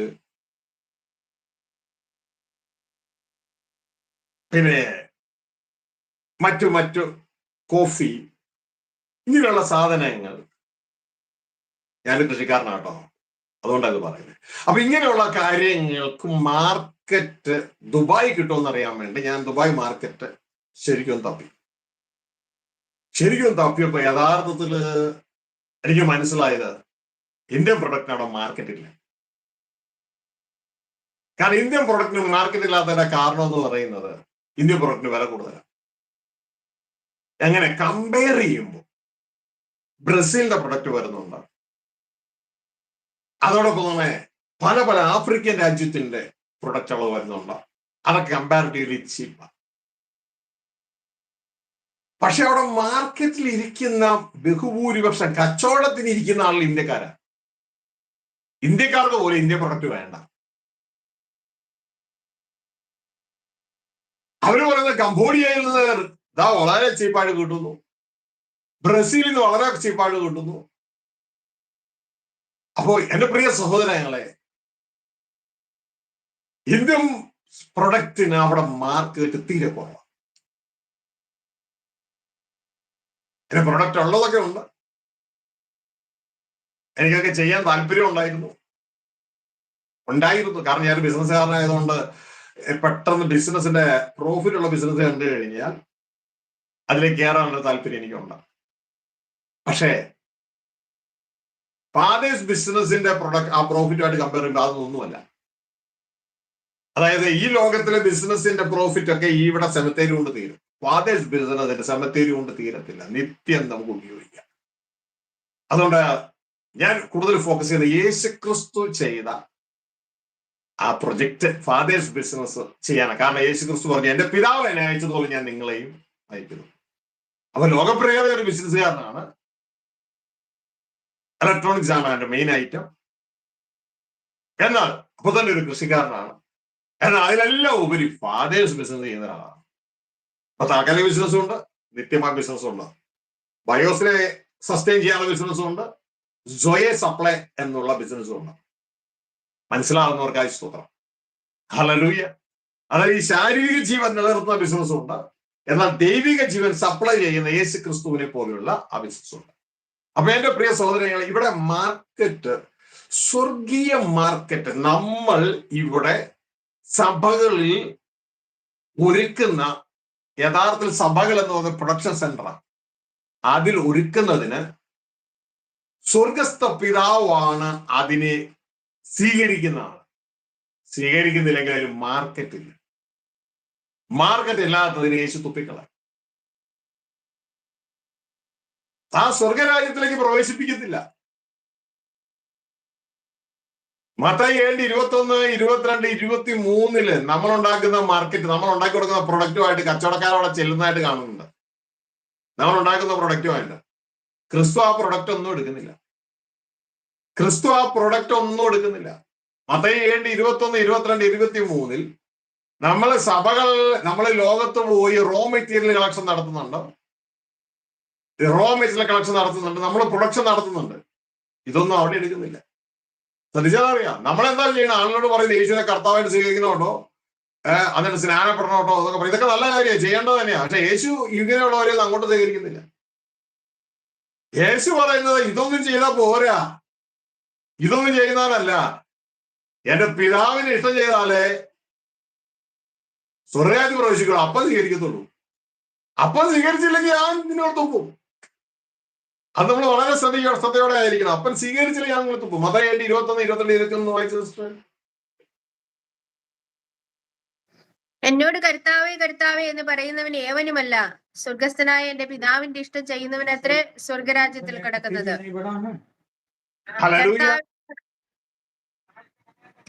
കർത്താവേ കർത്താവേ, നിന്റെ നാമത്തിൽ ഞങ്ങൾ പ്രവചിക്കുകയും നിന്റെ നാമത്തിൽ ഭൂതങ്ങളെ പുറത്താക്കുകയും നിന്റെ നാമത്തിൽ വളരെ വീര്യപ്രവൃത്തികൾ പ്രവർത്തിക്കുകയും ചെയ്തില്ലയോ എന്ന് പലരും ആ നാളിൽ എന്നോട് പറയും. അന്ന് ഞാൻ അവരോട്, ഞാൻ ഒരു നാളും നിങ്ങളെ അറിഞ്ഞിട്ടില്ല, അധർമ്മം പ്രവർത്തിക്കുന്നവരെ എന്നെ വിട്ടു പോകുവിൻ എന്ന് തീർത്ത് പറയും. ഇതിനേക്കാൾ കൂടുതൽ സഭകളൊന്നും ചെയ്യുന്നില്ലല്ലോ, അല്ലെ? യേശുവിനെ കർത്താവായെന്ന് വിളിപ്പിക്കുന്നു, പിന്നെ സുവിശേഷം എന്നും പറഞ്ഞുകൊണ്ട് ഇറങ്ങിത്തിരിക്കുന്നു. അതിൽ ചിലരൊക്കെ ഈ പരിപാടിയൊക്കെ ചെയ്യുന്നു, രോഗികളെ സൗഖ്യമാക്കുന്നു, ഭൂതങ്ങളെ പുറത്താക്കുന്നു, പ്രവചിക്കുന്നു, എല്ലാവരും ചെയ്യുന്നില്ല. ഇതൊക്കെ നല്ല കാര്യമാണ്, അതൊക്കെ ചെയ്യേണ്ടതാ. പക്ഷെ വലിയ മാർക്കറ്റിൽ പോണില്ല ഈ സാധനം. അംബാസിഡർ കാർ പോലെ ആയിപ്പോയി. അംബാസിഡർ കാർ, അതിനുമുമ്പ് ഒരു ഡോൾഫിൻ കാർ വന്ന് നമ്മൾ ഓർക്കുന്നുണ്ട്. അതിന്റെ ഇടയിൽ അതിപ്പോ കാണാൻ പോലും ഇല്ല. മാരുതിക വരുന്നതിന് മുമ്പ് ഒട്ടും മാർക്കറ്റില്ല, പോയി അത്. ഹല്ലേലൂയ. എന്റെ സഹോദരനെ, ഞാൻ കുറച്ചു നാൾ മുമ്പ് ഒരു ബിൽഡിങ്ങിൽ വെക്കാൻ വേണ്ടി ഒരു ലെറ്റർ ബോക്സ് തപ്പി നടന്നു. ഈ ലെറ്റർ ബോക്സ്, ഈ സ്റ്റീലിന്റെ ലെറ്റർ ബോക്സ് ഉണ്ടല്ലോ ഗേറ്റിലൊക്കെ വെക്കണേ, അത് ഗേറ്റിൽ വെക്കാനല്ലോ, ചുമര വെക്കാനായിട്ട് തപ്പി നടന്നത്. ഒരു തപ്പടൊക്കെ അപ്പൊ കടകളിലൊക്കെ നടന്നു, സാധാരണ കിട്ടിക്കൊണ്ടുന്ന കടകളാണ്. അവിടെ ചെല്ലുമൊക്കെ പറഞ്ഞത് ഇപ്പൊ ഇത് വരുന്നില്ലെന്ന് പറഞ്ഞത്. അപ്പൊ ഞാൻ ചോദിച്ചാൽ പറയാ, ഇത് മേടിക്കാൻ ആളില്ലെന്ന്. അത് ഇത് മേടിച്ചു വെച്ചാൽ അവിടെ ഇരുന്നു. അതുകൊണ്ട് ഇപ്പൊ ഇത് വരുന്നില്ല, മാർക്കറ്റ് ഇല്ലെന്ന്. അപ്പൊ ഈ മാർക്കറ്റ് ഇല്ലാത്ത സാധനം കൊണ്ട് നമ്മൾ ഈ സഭയിൽ ഇതൊക്കെ ഉണ്ടാക്കിക്കൊണ്ട് അവസാനം ഇത് മേടിക്കേണ്ട ആളാരാ? ജനമാണോ? അവസാനം ഇത് മേടിക്കേണ്ട ആള് സ്വർഗസഭ പിതാവാ. സ്വർഗസഭ പിതാവിന് വേണ്ടെന്നാണ്. നമ്മൾ സമയം ഉണ്ടാക്കിക്കൊണ്ട് ഒരു സാധനം സ്വർഗത്തിൽ ഇതാരും വേണ്ട, യേശു തുപ്പുകയും ചെയ്യും. അപ്പൊ ഇങ്ങനെയുള്ള സാധനം ഉണ്ടാക്കിക്കൊണ്ട് പോയിട്ട് എന്തിനാ? ഉണ്ടാക്കണമെങ്കിൽ നല്ല എക്സ്പോർട്ട് ക്വാളിറ്റി സാധനം ഉണ്ടാക്കിക്കൊണ്ട് കൊടുക്കണം. യേശു ക്രിസ്തു ഇതിന്റെ ഒരു നിഴലായി താൻ ഇവിടെ വന്നപ്പോ പുരോഹിതന്മാരോട് ചോദിക്കുന്നുണ്ട്. പുരോഹിതന്മാർ എന്ന് പറഞ്ഞാൽ ഈ പറഞ്ഞ കൂട്ടരാണ്. പുരോഹിതന്മാരോട് ചോദിക്കുകയാണ്, നിങ്ങൾ കടലും കരയും കടന്ന് ഒരുത്തനെ നിങ്ങളുടെ പള്ളി ചേർക്കുന്നു, മതത്തിൽ ചേർക്കുന്നു. ചേർത്തു. എന്നിട്ട് പറയാണ്, ചേർത്ത ശേഷം നിങ്ങൾ അവനെ ആരാക്കി മാറ്റുന്നു? നിങ്ങളുടെ പ്രൊഡക്ഷനിൽ അവൻ ആരായി തീരുന്നു? ഇപ്പൊ കേൾക്കണം കേട്ടോ, സഭകളൊന്നും ഇത് പറയത്തൂല, വായിക്കത്തൂല കേട്ടോ. ഹല്ലേലൂയ. പിന്നെ നിങ്ങൾക്ക് ഈ മത്തായി 21 വായിക്കുന്നതിന്റെ താല്പര്യം നല്ലൊരു അങ്ങനെ തോന്നത്തൂല്ല. ഹല്ലേലൂയ. യേശു പറയാണ്, നിങ്ങൾ കരയും കടലും കടന്ന് ഒരുത്തരം മാറ്റി ചേർക്കുന്നു. ഇന്ന് ഇവിടെയാണെങ്കിൽ നാളെ ദുബായിൽ, അടുത്ത ദിവസം ബഹറിനിൽ, പിന്നെ ബഹറിൽ നിന്ന് മാറിക്കഴിഞ്ഞാൽ ഇതാ കുവൈറ്റില്. ഒരു സമയമില്ല, എപ്പോഴും ഓട്ട. ആളെ കിട്ടുന്നുണ്ട്. യാത്ര പോകുന്നത് ഞാൻ വിരോധമല്ല കേട്ടോ, ആളെ കിട്ടുന്നുണ്ട്. പക്ഷെ യേശു പറയാണ്, ഈ ചേർന്ന ശേഷം നിങ്ങൾ അവനെ ആരാക്കുന്നു? റോ മെറ്റീരിയൽ കൈ കിട്ടി. എന്നിട്ട് ചേർന്ന ശേഷം നിങ്ങൾ അവനെ ആരാക്കുന്നു എന്ന് യേശുവിന്റെ ചോദ്യം. യേശു ആരാന്നറിയാമോ? CEO, സെൻട്രൽ എക്സിക്യൂട്ടീവ് ഓഫീസറാണ് ഫാദേഴ്സ് ബിസിനസിന്റെ. അതുകൊണ്ടാണ് വെളിപ്പാട് പുസ്തകം 2-ലും 3-ലും 7 സഭകൾക്കും 7 ഫാക്ടറികളെ കാണിക്കുന്നത്. അവിടെ 7 സഭകളുടെ ഇടയിൽ കിടന്നുകൊണ്ട് ഒരു CEO ഇടയിലൂടെ വരികയാണ്. ഈ പ്രൊഡക്ഷൻ ശരിയല്ല, ആ പ്രൊഡക്ഷൻ കറക്റ്റ് ചെയ്യണം, അങ്ങനെയായ പോരാ, ഇങ്ങനെയാകണം, നിന്റെ ഈ പ്രൊഡക്ഷൻ കൊള്ളാം, അപ്പസ്തലന്മാർ എല്ലാത്തവരും അപ്പസ്തലന്മാരെന്ന് നീ കണ്ടതും ഇതാ ഇങ്ങനെയുള്ള കാര്യങ്ങളൊക്കെ പറഞ്ഞ് ഓരോരുത്തരെയും കറക്റ്റ് ചെയ്യാണ് സെൻട്രൽ എക്സിക്യൂട്ടീവ് ഓഫീസർ വന്നിട്ട്. അതിന്റെ അവസാനം ഇതെല്ലാം റെഡിയാക്കി ഇതിൽ നിന്ന് വേണം അപ്പനോട് കൊടുക്കാൻ. റെഡിയായതിനെ ഇത് അപ്പനെടുക്കുവോ? കറയും ചുളുക്കവും ഒക്കെ മാറ്റി എല്ലാത്തിനെയും റെഡിയാക്കി അവസാനം അപ്പന് കൊള്ളാവുന്ന അപ്പന്റെ കിണ്ടമാക്കി അവസാനം ഈ ഷാജിയെയും ഈ ഷീബയെയും ഈ തൊമ്മനെയും ഈ തൊമ്മിക്കുട്ടിയെയും എല്ലാം റെഡിയാക്കി അവന്റെ രാജ്യം മാറ്റിയിട്ട് ദൈവരാജ്യമാക്കി അവസാനം പിതാവിന്റെ കയ്യിൽ ഏൽപ്പിക്കണം. ഇത് ഏൽപ്പിക്കാൻ നേരത്തെ പിതാവ് പറയാം, എനിക്ക് വേണമെന്ന് പറഞ്ഞാൽ യേശു അതിനു മുമ്പ് അവൾ തുപ്പും. ഉണ്ടാക്കുന്നത് കറക്റ്റായിട്ട് ഉണ്ടാക്കി കൊണ്ടുപോകാം. യേശു ചോദിക്കുക, നിങ്ങൾ അവനെ ആരാക്കി മാറ്റുന്നു? എന്നിട്ട് യേശുവിന് ഉത്തരം പറഞ്ഞു. അവര് പറയോ? ജഡ്ജി തന്നെ അവസാനം ഉത്തരം പറഞ്ഞു. ഈ യേശു നമ്മളെ ജഡ്ജി ചെയ്യാൻ പോയിട്ട് ജഡ്ജി തന്നെ ഉത്തരം പറഞ്ഞു, നിങ്ങൾ അവനെ നിങ്ങളെക്കാൾ ഇരട്ടിച്ച നരക യോഗ്യരാക്കുന്നു. ബൈബിൾ പ്രസംഗിക്കുന്ന നിങ്ങളെക്കാൾ ഇരട്ടിച്ച നരക യോഗ്യരാക്കുന്നു. കേൾക്കണമെങ്കിൽ ഇവിടെ വെച്ച് കേട്ടോ, സവാളി കേൾക്കത്തില്ല. യേശു പറയാം, നിങ്ങൾ അവരെ നിങ്ങളെക്കാൾ, അതിന്റെ അർത്ഥം ഈ കരയും കടലും കടന്നു പോയി പ്രസംഗിച്ച് മതി ചേർക്കുന്ന നിങ്ങളെക്കാൾ ഇരട്ടിച്ച നരകയോഗ്യരാക്കുന്നു. കേൾക്കാൻ ബുദ്ധിമുട്ടുണ്ടെങ്കിൽ ഓഫ് ചെയ്തോളൂ കേട്ടോ. ഉള്ളതുപോലെ പറയാം. ഈ ശ്വാസം തീർന്നതിന് മുമ്പ് ഒരെണ്ണത്തിനെങ്കിലും രക്ഷിക്കാൻ പറ്റുമെങ്കിൽ അവൻ രക്ഷിച്ചോണ്ട് പോകും. ഒരെണ്ണത്തിനെങ്കിലും. യേശു പറയാം, കുരുടനെ വഴി നടത്താൻ 20 കുഴിയിൽ വീഴും. യേശുവിന്റെ മനസ്സില്ലാതെ, ഫാദേഴ്സ് ബിസിനസിന്റെ ഈ മനസ്സില്ലാതെ നമ്മൾ എന്ത് കാണിച്ചിട്ട് നമ്മൾ നശിക്കും, നമ്മളെ കേൾക്കുന്നവർ നശിക്കും. അവർ പോകത്തില്ല കേൾക്കുന്നവര്. കാരണം ചിലപ്പോ അവരുടെ നമ്മുടെ സഹോദരിയുടെ മോളായിരിക്കും കേൾക്കുന്നത്. ഇതാ അല്ലെന്നുണ്ടെങ്കിൽ നമ്മുടെ അയൽവക്കത്തെ ആളായിരിക്കും. അയ്യോ, എന്റെ അയൽവക്കത്തെ പാസ്റ്ററുടെ ചർച്ചിൽ ഞാൻ പോകും, അയ്യോ എന്റെ അമ്മാവനാണ് അവിടുത്തെ പാസ്റ്റർ എന്നൊക്കെ പറഞ്ഞ് അവര് കൂടെ നിൽക്കുകയും ചെയ്യും. അവരും പോകും നരകത്തിൽ. അവർക്ക് നിത്യജീവന്റെ മൂല്യമൊന്നും വിഷയമല്ല, അവർക്ക് ബ്ലഡ് റിലേഷൻഷിപ്പാണ് അവർക്ക് വിഷയം. കാരണം ഞാൻ അവിടെ കൂടെ നിന്നാൽ ഫാക്ട്സ്, ആ പാസ്റ്റർ എന്ന് പറയുന്നത് ഒരു കമ്പനിയുടെ GM, അപ്പൊ എനിക്കും എന്റെ മക്കൾക്കും ജോലി കിട്ടും. ഇങ്ങനെയുള്ള ചിന്തയൊക്കെ അവരുടെ അകത്ത് കിടക്കണം. അവരൊന്നും വിട്ടുപോകത്തില്ല. ഹല്ലേലൂയ. ഞാൻ ദുബായിലെ കാര്യമാണ് പറഞ്ഞത് കേട്ടോ. ഹല്ലേലൂയ. ഞാൻ ദുബായിലെ കാര്യമാണ് പറഞ്ഞത്. അപ്പൊ അങ്ങനെയുള്ള പാസ്റ്റർമാരോട് കൂടി നിൽക്കുന്നു. കാരണം ഞങ്ങൾക്ക് ജോലി കിട്ടും. ഈ നാട്ടിലെ എന്റെ മോൻ പഠിച്ചുകൊണ്ടിരിക്കുകയാണ്, മോന്റെ പഠിത്തം കഴിഞ്ഞ ഈ പാസ്റ്ററോട് പറഞ്ഞിട്ട് വേണം ഒരു വിസ സംഘടിപ്പിച്ചിട്ട് ഇങ്ങോട്ട് കൊണ്ടുവരാൻ എന്നൊക്കെ ഇവരുടെ ചിന്ത.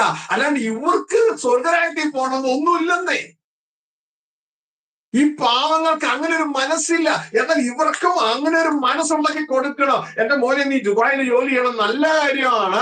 പക്ഷെ ഈ കിട്ടുന്ന ജോലിയും ഇതിന്റെ ശമ്പളവും എല്ലാം കൊണ്ട് നീ നിന്റെ ശരീരത്തെ വലുതാക്കി വീർപ്പിക്കും. പക്ഷെ ഒരു സമയം കഴിയുമ്പോൾ ഇത് വീർപ്പിക്കാൻ പറ്റില്ല. ഇത് മരണത്തിന്റെ കീഴിലാണ്. ഇത് ബയോസ് ലൈഫാണ്. ബയോസ് ലൈഫ് പോകും. അതുകൊണ്ട് നീ എത്ര കൂട്ടി വെച്ചാലും കുറച്ച് കഴിയുമ്പോൾ ഇതാ പല പല അസുഖങ്ങൾ നിന്നെ വന്ന് മൂടിയിട്ട് നിന്റെ ശരീരം തീരും. നിന്റെ ശരീരം തീർന്നു കഴിയുമ്പോൾ നീ ഇതുവരെ നേടിയ പുരയിടവും വീടും കാറും ബംഗ്ലാവും ഇത് എല്ലാം ഇതെല്ലാം വെറുതെയാകും. ഇതുകൊണ്ടാണ് യേശു ക്രിസ്തു ചോദിക്കുന്ന, അങ്ങനെ നീ സർവ്വലോകവും നേടിയിട്ട് നിന്റെ സൂക്കെ നഷ്ടപ്പെട്ടാൽ, നിന്റെ ജീവൻ നഷ്ടപ്പെട്ടാൽ നീ എന്തു ചെയ്യും?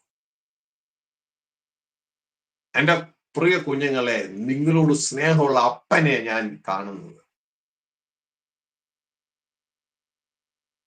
പ്രൊഡക്ഷൻ പ്രോപ്പർ ആയില്ല, പാസ്റ്ററും അച്ഛനും വിശ്വാസി എല്ലാം കൂട്ടത്തോടെ റിജക്ട് ചെയ്യപ്പെടും. അതാണ് മത്തായി 7:21, 22, 23 കൂട്ടത്തോടെ റിജക്ട് ചെയ്യപ്പെടുക.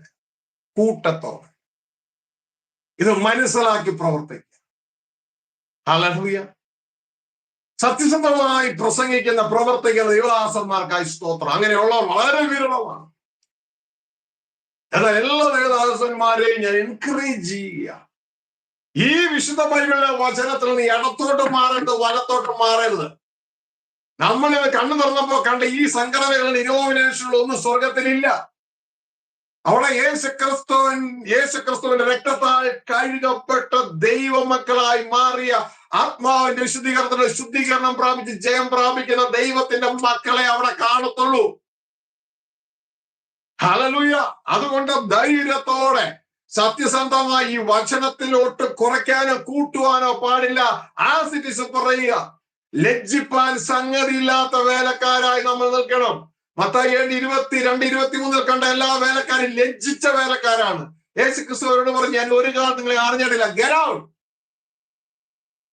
യേശു ജനറലായിട്ട് പറഞ്ഞു, എന്റെ പിതാവിന് ഇഷ്ടം ചെയ്യുന്ന സ്വർഗ്ഗരാജ്യത്തിൽ കടക്കത്തുള്ളൂ. എന്റെ പ്രിയ സഹോദരങ്ങളെ, ശ്രദ്ധയോടെ ഇക്കാര്യം മനസ്സിലാക്കുക. നമ്മൾ അവരെ ആരാക്കുന്നു എന്നുള്ളതാണ് ദൈവത്തിന്റെ ചോദ്യം. മത്തായിയുടെ സുവിശേഷം 23-ാം അധ്യായം. ഞാൻ ദേവദാസന്മാരോട് പറയുക, ഇടയ്ക്കെങ്കിലും ഇത് സഭയിൽ വായിക്കണം ഈ സംഭവം, ഈ മത്തായി 23. ഹല്ലേലൂയ. നമ്മൾ ഇതൊക്കെ മറച്ചു വെച്ചിട്ട് നമ്മളെ തന്നെ ആദം-ഹവ്വ ദമ്പതികൾ ഇല കൊണ്ട് തങ്ങളെ മറച്ചതുപോലെ നമ്മളിത് വായിക്കാതിരുന്ന് നമ്മളെ തന്നെ മറക്കേണ്ട ആവശ്യമില്ല. ഇതൊക്കെ ആസിറ്റീസ് പറയുക. ഹല്ലേലൂയ. നമുക്ക് ധാരാളം കറക്ഷൻസ് ആവശ്യമാണ്. O father, we thank you. Hallelujah. അതിന്റെ 13 മുതൽ വായിച്ച് 23-ന്റെ 13 മുതൽ.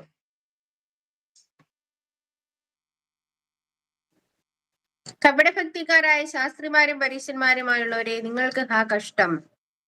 നിങ്ങൾ മനുഷ്യർക്ക് സ്വർഗരാജ്യം അടച്ചു കളയുന്നു. നിങ്ങൾ കടക്കുന്നില്ല, കടക്കുന്നവരെ കടപ്പാൻ സമ്മതിക്കുന്നതുമില്ല. കപടഭക്തിക്കാരായ ശാസ്ത്രിമാരും പരീശന്മാരുമായുള്ളവരെ, നിങ്ങൾക്ക് ഹാ കഷ്ടം. നിങ്ങൾ വിധവമാരുടെ വീടുകളെ വിഴുങ്ങുകയും ഉപായരൂപേണ ദീർഘമായി പ്രാർത്ഥിക്കുകയും ചെയ്യുന്നു. ഇത് ഹേതുവായി നിങ്ങൾക്ക് കടുപ്പമേറിയ ശിക്ഷാവിധി വരും. കപടഭക്തിക്കാരായ ശാസ്ത്രിമാരും പരീശന്മാരുമായുള്ളവരെ, നിങ്ങൾക്ക് ഹാ കഷ്ടം. നിങ്ങൾ ഒരുത്തനെ മതത്തിൽ ചേർക്കുവാൻ കടലും കരയും ചുറ്റി നടക്കുന്നു. ചേർന്ന ശേഷം അവനെ നിങ്ങളെക്കാൾ ഇരട്ടിച്ച നരകയോഗ്യനാക്കുന്നു. കേട്ടോ കേട്ടോ, അവസാനം നിങ്ങൾ അവനെ ആരാക്കി മാറ്റുമെന്നാ കർത്താവ് ചോദിക്കുന്നത്. നിങ്ങൾ കടലും കരയും കടന്ന് ഒരുവനെ മതത്തിൽ ചേർക്കുന്നു, എന്നിട്ട് ഒടുക്കം അവനെ നിങ്ങൾ ആരാക്കി മാറ്റുന്നു? എന്ത് പ്രൊഡക്റ്റ് ആക്കി മാറ്റുന്നു?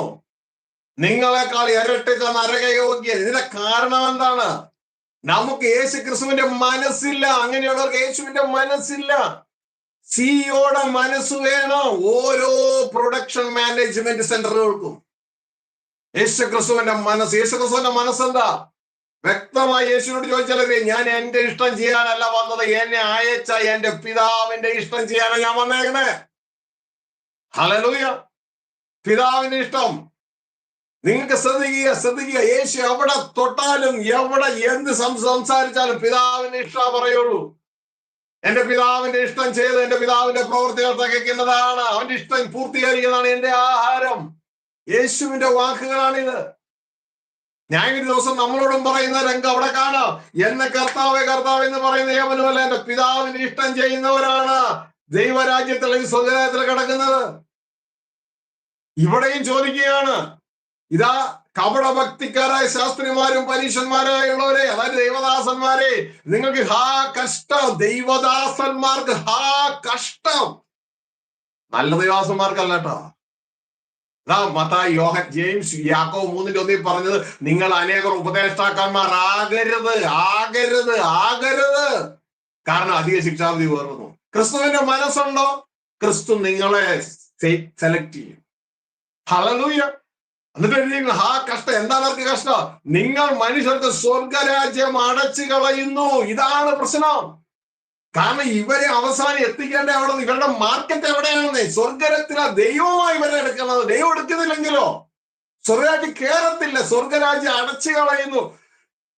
നിങ്ങൾ കടക്കുന്നില്ല, കടക്കുന്നവരെ കടപ്പാൻ സമ്മതിക്കുന്നുമില്ല. നിങ്ങൾ കടക്കത്തില്ല, കടക്കുന്നവരെ കടപ്പാൻ സമ്മതിക്കത്തുമില്ല. സമ്മതിക്കത്തില്ലെന്നാ പറയണേ. അപ്പോ എല്ലാ പ്രവൃത്തികളും നോട്ട് ചെയ്യുന്നുണ്ട്.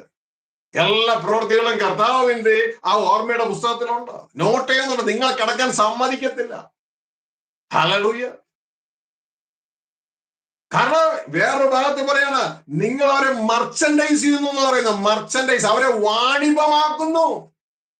വാണിഭം. കാരണം ആ വ്യക്തി ഇവിടെ ഉണ്ടെങ്കിൽ എന്റെ സഭയിൽ ഇത്ര വരായിക, ആ വ്യക്തി കൂടെ ഉണ്ടെങ്കിൽ ഇത്ര വരായിക, ഒരു പശു ഉണ്ടെങ്കിൽ ഇത്ര പാല്, 2 പശു ഉണ്ടെങ്കിൽ ഇരട്ടിപ്പാല്. മർച്ചൻഡൈസ് ചെയ്യുന്ന ഈ ജനത്തെ കൊണ്ട് ഉപജീവനം കഴിക്കുന്നതിനെ കുറിച്ച് ചിന്തിക്കണ്ട. ജനം തരില്ല. ശ്രദ്ധിച്ചു കേൾക്കുക, ജനം തരില്ല. തരാത്ത ഈ ജനത്തെ ഇതാ കൊടുപ്പിൽ നിങ്ങൾക്ക് കിട്ടും, ഇന്നോടത്ത് ഇത്ര തന്നപ്പോൾ അയാൾക്ക് ഇത്ര കിട്ടി എന്ന് പറഞ്ഞുകൊണ്ട് ഒരു പ്രസംഗം ഉണ്ടാക്കി അതൊക്കെ അവര് തരത്തുള്ളൂ. എന്നാൽ ഇവിടെ എന്റെ പ്രിയ ദേവദാസനെ, നമുക്ക് കഴിക്കാൻ ഭക്ഷണം വേണമെന്ന് ദൈവത്തിനറിയാം. ദൈവത്തിനറിയാം. എന്താ ചെയ്യണ്ടേ? ഈ ദൈവത്തിൽ നിന്ന് കിട്ടുന്ന വചനം ജനത്തിന് കൊടുക്കുക. യേശു ക്രിസ്തു പറഞ്ഞു, മുമ്പേ ദൈവരാജ്യം അന്വേഷിക്കുക, അതോടുകൂടെ നിനക്ക് വേണ്ടത് നിനക്ക് നൽകപ്പെടും എന്ന വചനപ്രകാരം നിനക്ക് വേണ്ടത് എത്തും. നമ്മൾ നാവ് കൊണ്ട് ഒരു വളഞ്ഞ വഴിയും ചെയ്യണ്ട. നമുക്ക് വേണ്ട നമുക്ക് എത്തിയിരിക്കും. നമ്മുടെ രീതി എന്ന് പറയുന്നത് ഇതാണ്. Give give give and forgive. ഇതാണ് യേശുവിന്റെ രീതി. മനസ്സിലാവുന്നുണ്ടോ? കൊടുക്കുക കൊടുക്കുക കൊടുക്കുക, എന്നിട്ട് ക്ഷമിക്കുക. കാരണം നിങ്ങൾ കൊടുത്തോണ്ടിരിക്കുമ്പോ അതിന് ചിലർ ഇറങ്ങിയിട്ട് ഇതാ കൊടുത്തോണ്ടിരിക്കുന്നത് നിങ്ങളെ കണ്ട് തലക്കെട്ട് 2 കൊട്ടെന്നാണ് അവര് പോകും. അവര് പോകുമ്പോ ഒരു വാക്ക് പോലും നിങ്ങളോട് പറയത്തില്ല. അപ്പൊ നിങ്ങൾ എന്ത് ചെയ്യണം? ഫോർഗീവ്, അവരോട് ക്ഷമിക്കുക. മനസ്സിലാവുന്നുണ്ടോ? ഇതാ യേശുവിന്റെ മെത്തേഡ്. യേശു വന്ന പോലെ എന്നാ ചെയ്തുകൊണ്ടിരുന്നത്? യേശു വന്നതുപോലെ നമുക്ക് തന്നുകൊണ്ടിരുന്നു. ദൈവത്തിന്റെ ചിന്തകൾ നൽകി, ദൈവരാജ്യത്തിന്റെ മൊഴികൾ നൽകി. ഇതാ ജനത്തിന് രോഗസൗഖ്യം കൊടുത്തു. ഇതാ ജനത്തിന് ഭൂതത്തിൽ നിന്നുള്ള സൗഖ്യം കൊടുത്തു. അവസാനം ഈ ജനത്തിന് ഇതാ പലപ്പോഴും തന്റെ ശുശ്രൂഷയില് ജനത്തിന് ഫുഡ് കൊടുത്തു. 5 അപ്പം കൊണ്ട് 5000 പോയിട്ട് എല്ലാവർക്കും കൊടുത്തു. അവസാനം ക്രൂശീകരണ വേളയില് ഇവര് തന്റെ വസ്ത്രം വലിച്ചൂരി. യേശു തിരിച്ചു വേണമെന്നും പറഞ്ഞില്ല, അതും കൊടുത്തു. ഇനി അവസാനം കാൽവരി ക്രൂശിലെ യാഗത്തില് ഇതാ യേശുവിനെ അവർ ക്രൂശിച്ചു. അവസാനം രക്തം വരെയും തന്നു. എന്നിട്ട് അവസാനം വന്നോ പറഞ്ഞു, എന്റെ പിതാവേ ഇവരോട് ക്ഷമിക്കണമേ. Give give give and forgive. ഇതാ ദൈവമക്കൾ. മനസ്സിലായോ? എന്നാ മനുഷ്യമക്കൾ അങ്ങനെയല്ല. സ്വീകരിക്കുക എന്നിട്ട് അതിനെ മറക്കുക. Gets and forgets. മനസ്സിലായോ? സ്വീകരിച്ച് ഇത്രയും നാള് സ്വീകരിച്ചു. നിങ്ങൾ കണ്ടിട്ടില്ലേ ഈ സദ്യ കഴിക്കാൻ പോകുമ്പോ? സദ്യ കഴിച്ചു, കൊള്ളാം. അയാളുടെ ഭക്ഷണം കഴിച്ച് അവസാനം ഒരു പായസം വന്നപ്പോ അതിൽ എന്തോ ഒരു പുളിപ്പ്. ഇത്രയും നേരം വയറ് നിറച്ച് കഴിച്ചതാ. സ്വീകരിച്ചു, പായസം സ്വീകരിച്ചു, ചോറ് സ്വീകരിച്ചു, അതിനു മുമ്പ് അപ്പം സ്വീകരിച്ചു, ഇഷ്ടു സ്വീകരിച്ചു, എല്ലാം സ്വീകരിച്ച് അവസാനം എല്ലാം കഴിഞ്ഞപ്പോൾ ഐസ്ക്രീമോ പായസമോ ഒന്നും ഒരു പുളിപ്പ് പോലെ. ഉടനെ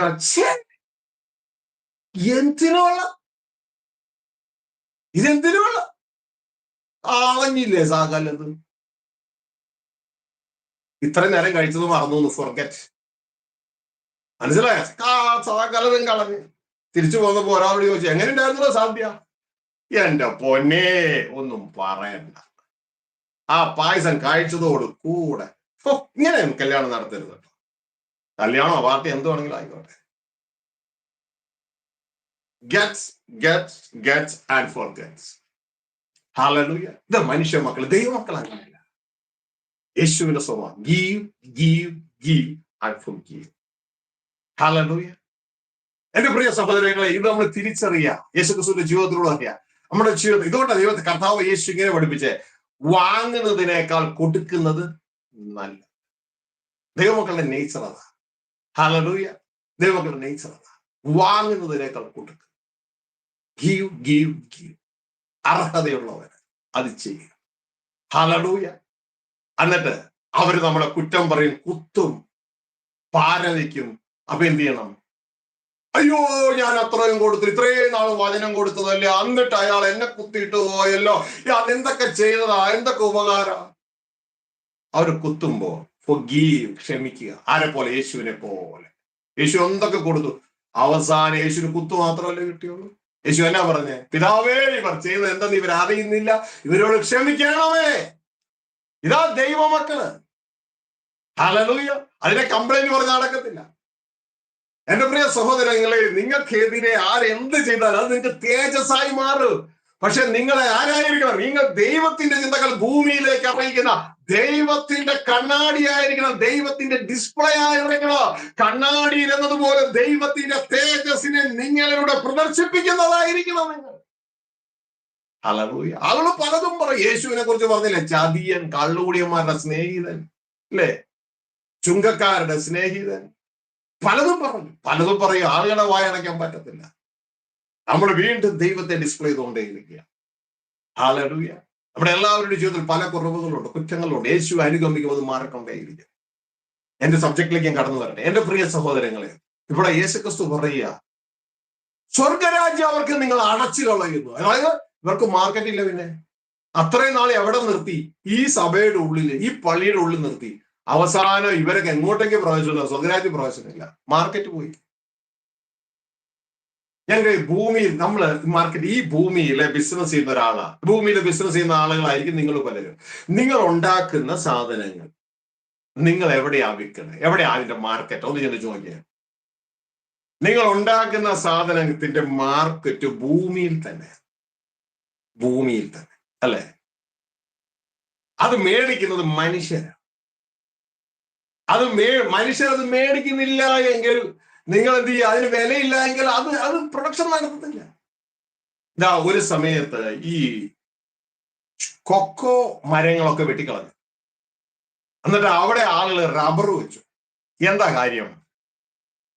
കൊക്കോയ്ക്ക് ഒരു കാലത്ത് വിലയില്ലാതെ ആയിക്കഴിഞ്ഞപ്പോ ഇതാ ഇവര്, ഈ കൃഷിക്കാര് കൊക്കോ പറിച്ച് അതിനെ ഉണക്കി എല്ലാം റെഡിയാക്കി കൊണ്ട് കൊടുക്കുമ്പോൾ അതിന് വിലയില്ല. അപ്പൊ ഇവരെന്ത് ചെയ്തു പറയാം? ആ കൊക്കോ മാർക്കറ്റ് ഇല്ലാത്തത് കൊണ്ട്, അതായത് മേടിക്കാൻ ആളില്ല എന്ന്, മാർക്കറ്റ് ഇല്ലാത്തത് കൊണ്ട് തുടർന്ന് അതൊക്കെ വെട്ടിക്കളഞ്ഞിട്ട് അവിടെ റബ്ബർ വെച്ചു, അവിടെ കോഫി വെച്ചു. അപ്പൊ മാർക്കറ്റ് ഇല്ലാത്ത സംഭവങ്ങൾ വെട്ടിക്കളയുന്നു. ആരത് മാർക്കറ്റ് ഉണ്ടാക്കുന്നത്? മേടിക്കാൻ വരുന്നവൻ ഇതിനെ മാർക്കറ്റ് ഉണ്ടാക്കുന്നത്, കൊടുക്കാൻ പോകുന്നവനല്ല. മേടിക്കാൻ വരുന്നവൻ മേടിച്ചാൽ കൊടുക്കാൻ ചെല്ലുന്നവൻ കൂടുതൽ പ്രൊഡക്ഷൻ ഉണ്ടാകാൻ കൃഷിക്കാരെ എൻകറേജ് ചെയ്യും. വേണം എന്ന് പറഞ്ഞു. ഹല്ലേലൂയ. അപ്പൊ മാർക്കറ്റ് ഉണ്ടാകുക.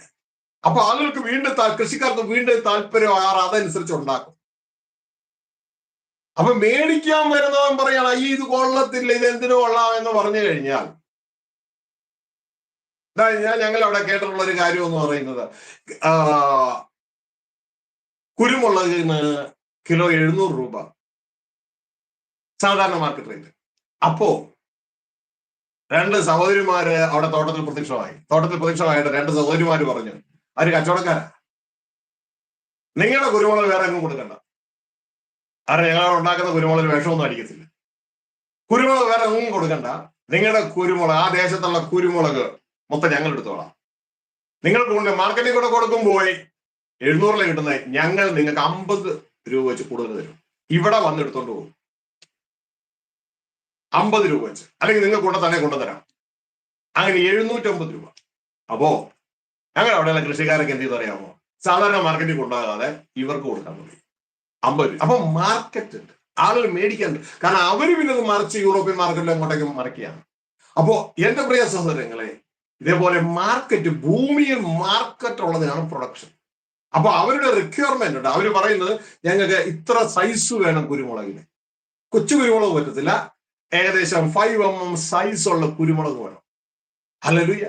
ആ 5 mm സൈസ് ഉള്ള കുരുമുളക്, എസ്പെഷ്യലി അത് കിട്ടുന്ന കരിമുണ്ട എന്ന് പറയുന്ന ഇനത്തിൽപ്പെട്ട കുരുമുളകിനാണ് ആ സംഭവം കിട്ടുന്നത്.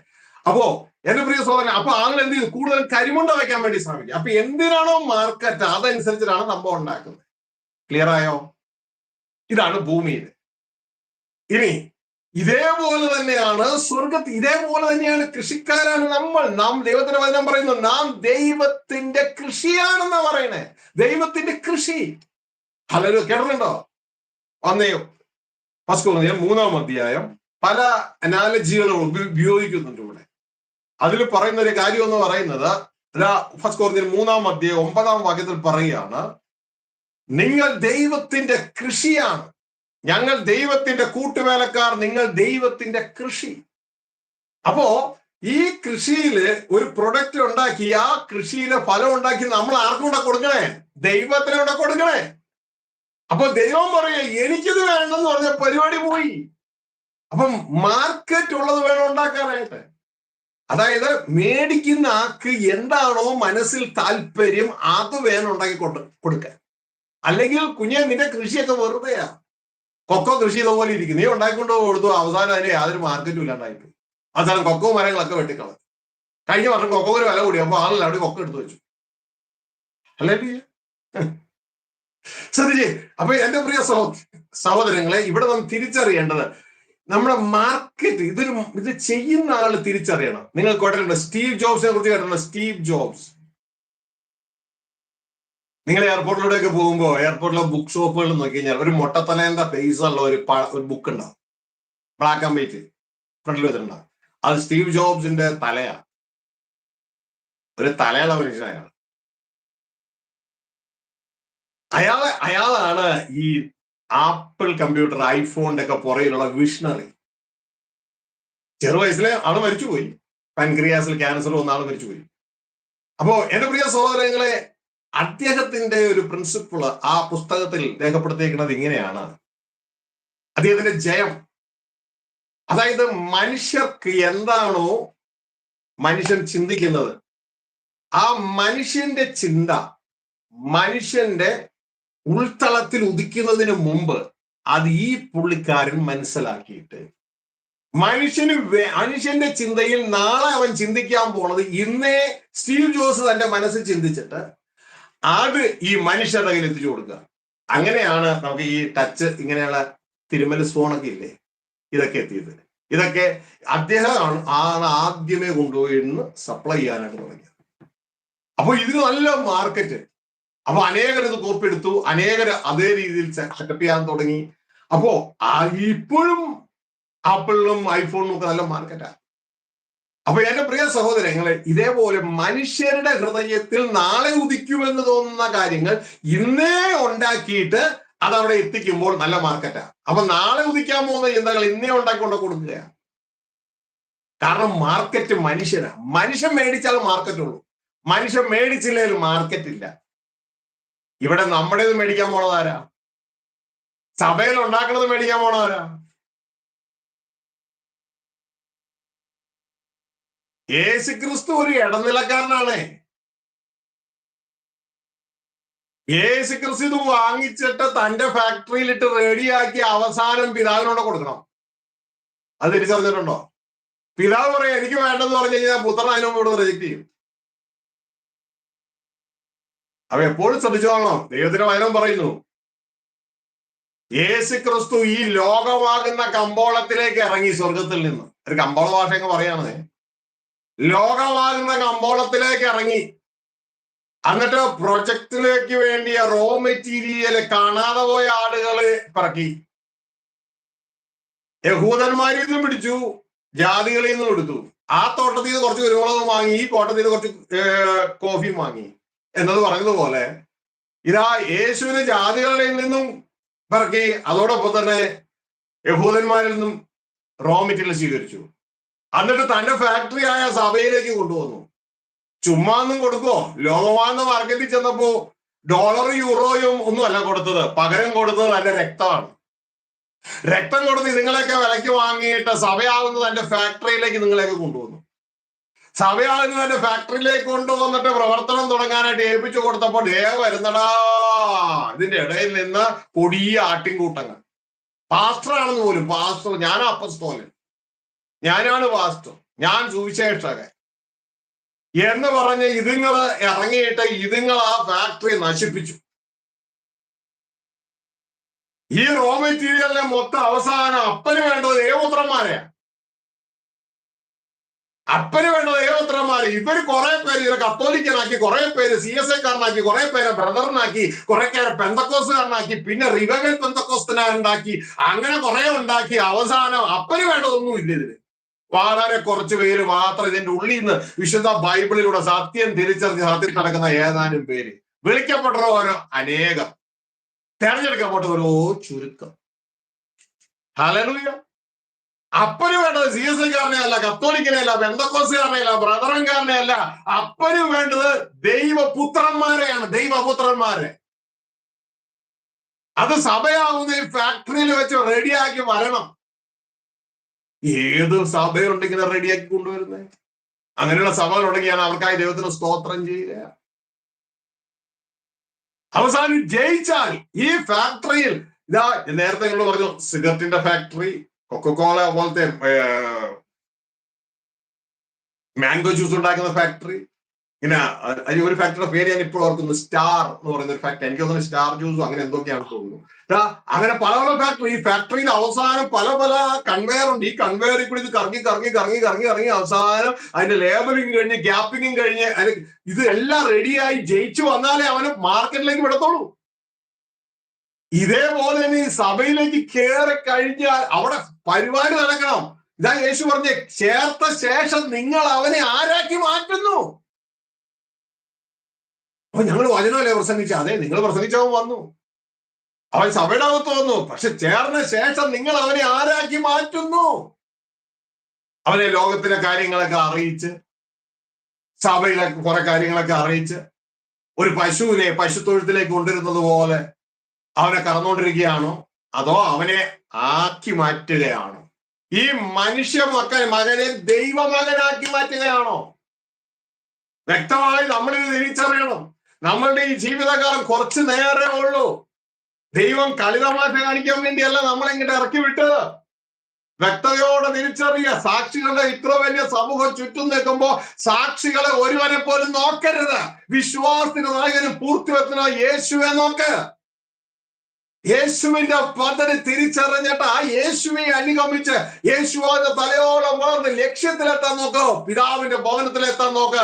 ഇതാ യേശു ക്രിസ്തു പറഞ്ഞ, ഞാൻ തന്നെ വഴിയും സത്യവും ജീവനുമാകുന്നു, എന്നിലൂടെ അല്ലാതെ ആരും പിതാവിൽ എത്തുന്നില്ല. അവസാനം ഞാൻ നിങ്ങൾ എത്തേണ്ടത് പിതാവിലാണ്, സ്വർഗരാജ്യത്തിലാണ്.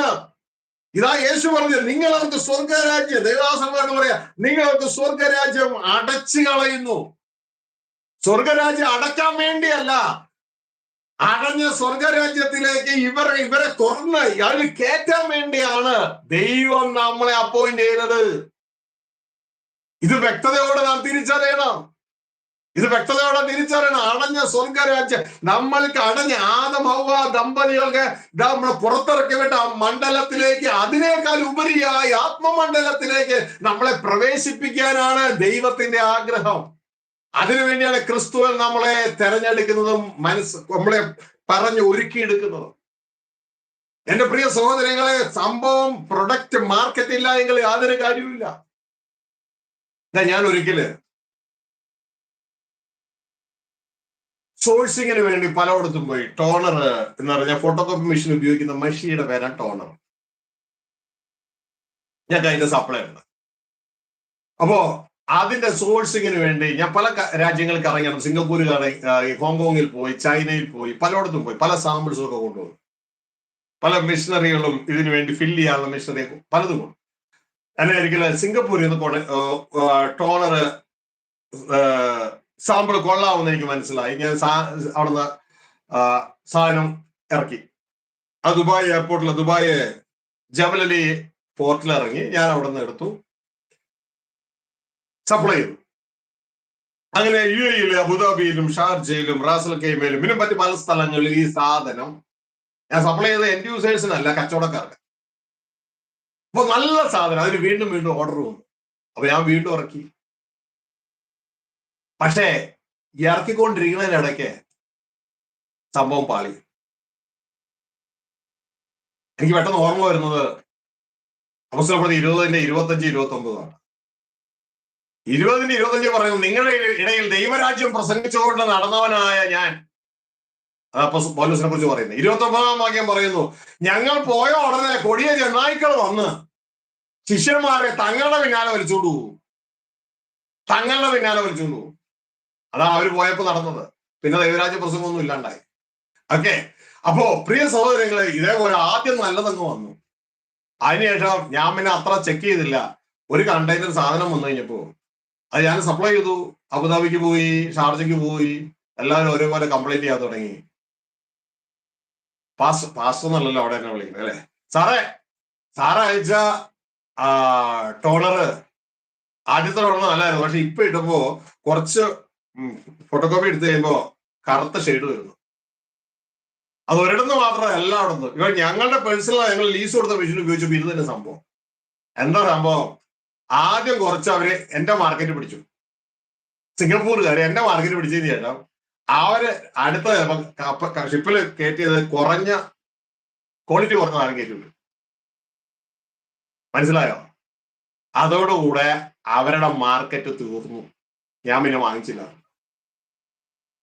വിശ്വാസം നഷ്ടപ്പെട്ടു. ഇതേപോലെ നമ്മളെ മാർക്കറ്റ്, നമ്മള് സഭകളിൽ ഉണ്ടാക്കി കൊടുക്കുന്ന സാധനം വാങ്ങിക്കുന്നത് മനുഷ്യനല്ല, ദൈവമാണ്. ഈ ഒരു തിരിച്ചറിവ് വേണം. യേശുക്രിസ്തു നമ്മളെ ആർക്ക് വേണ്ടിയോ വിലയ്ക്ക് വാങ്ങിയ മക്കളെ?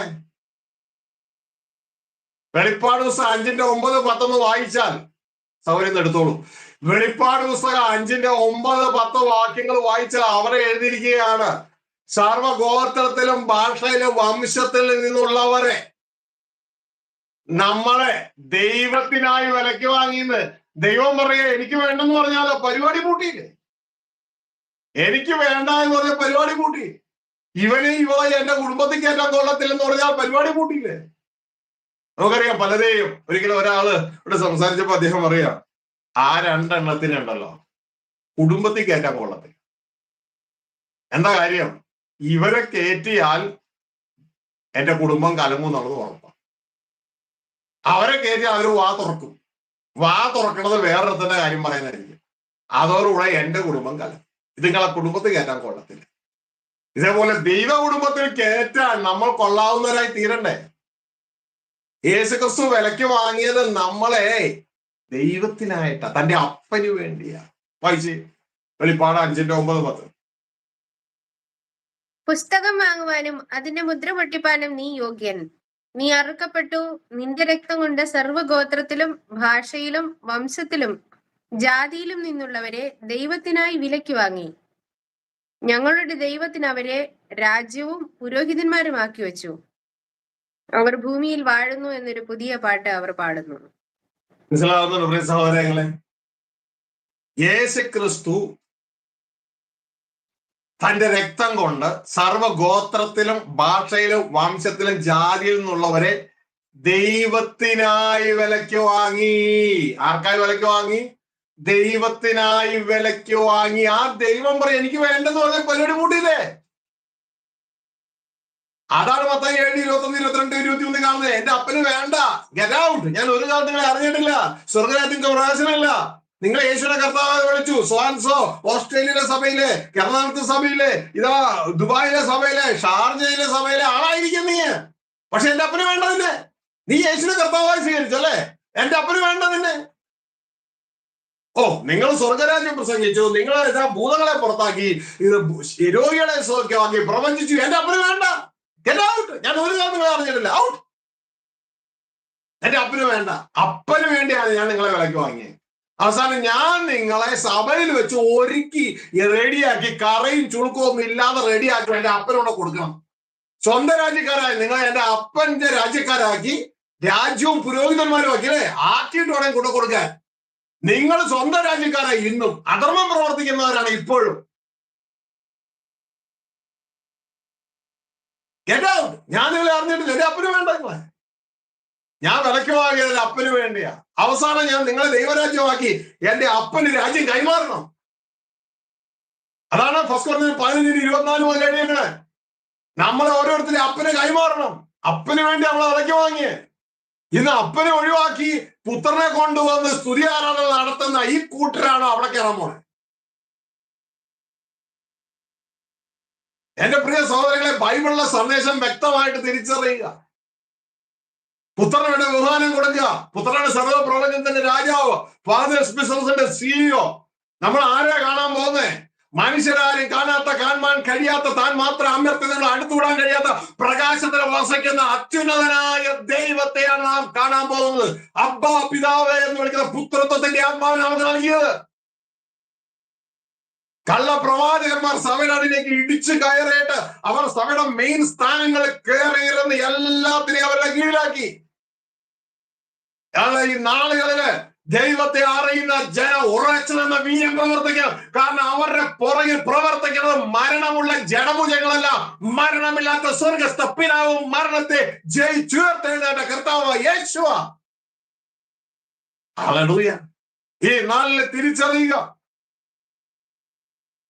ഫസ്റ്റ് Corinthians 15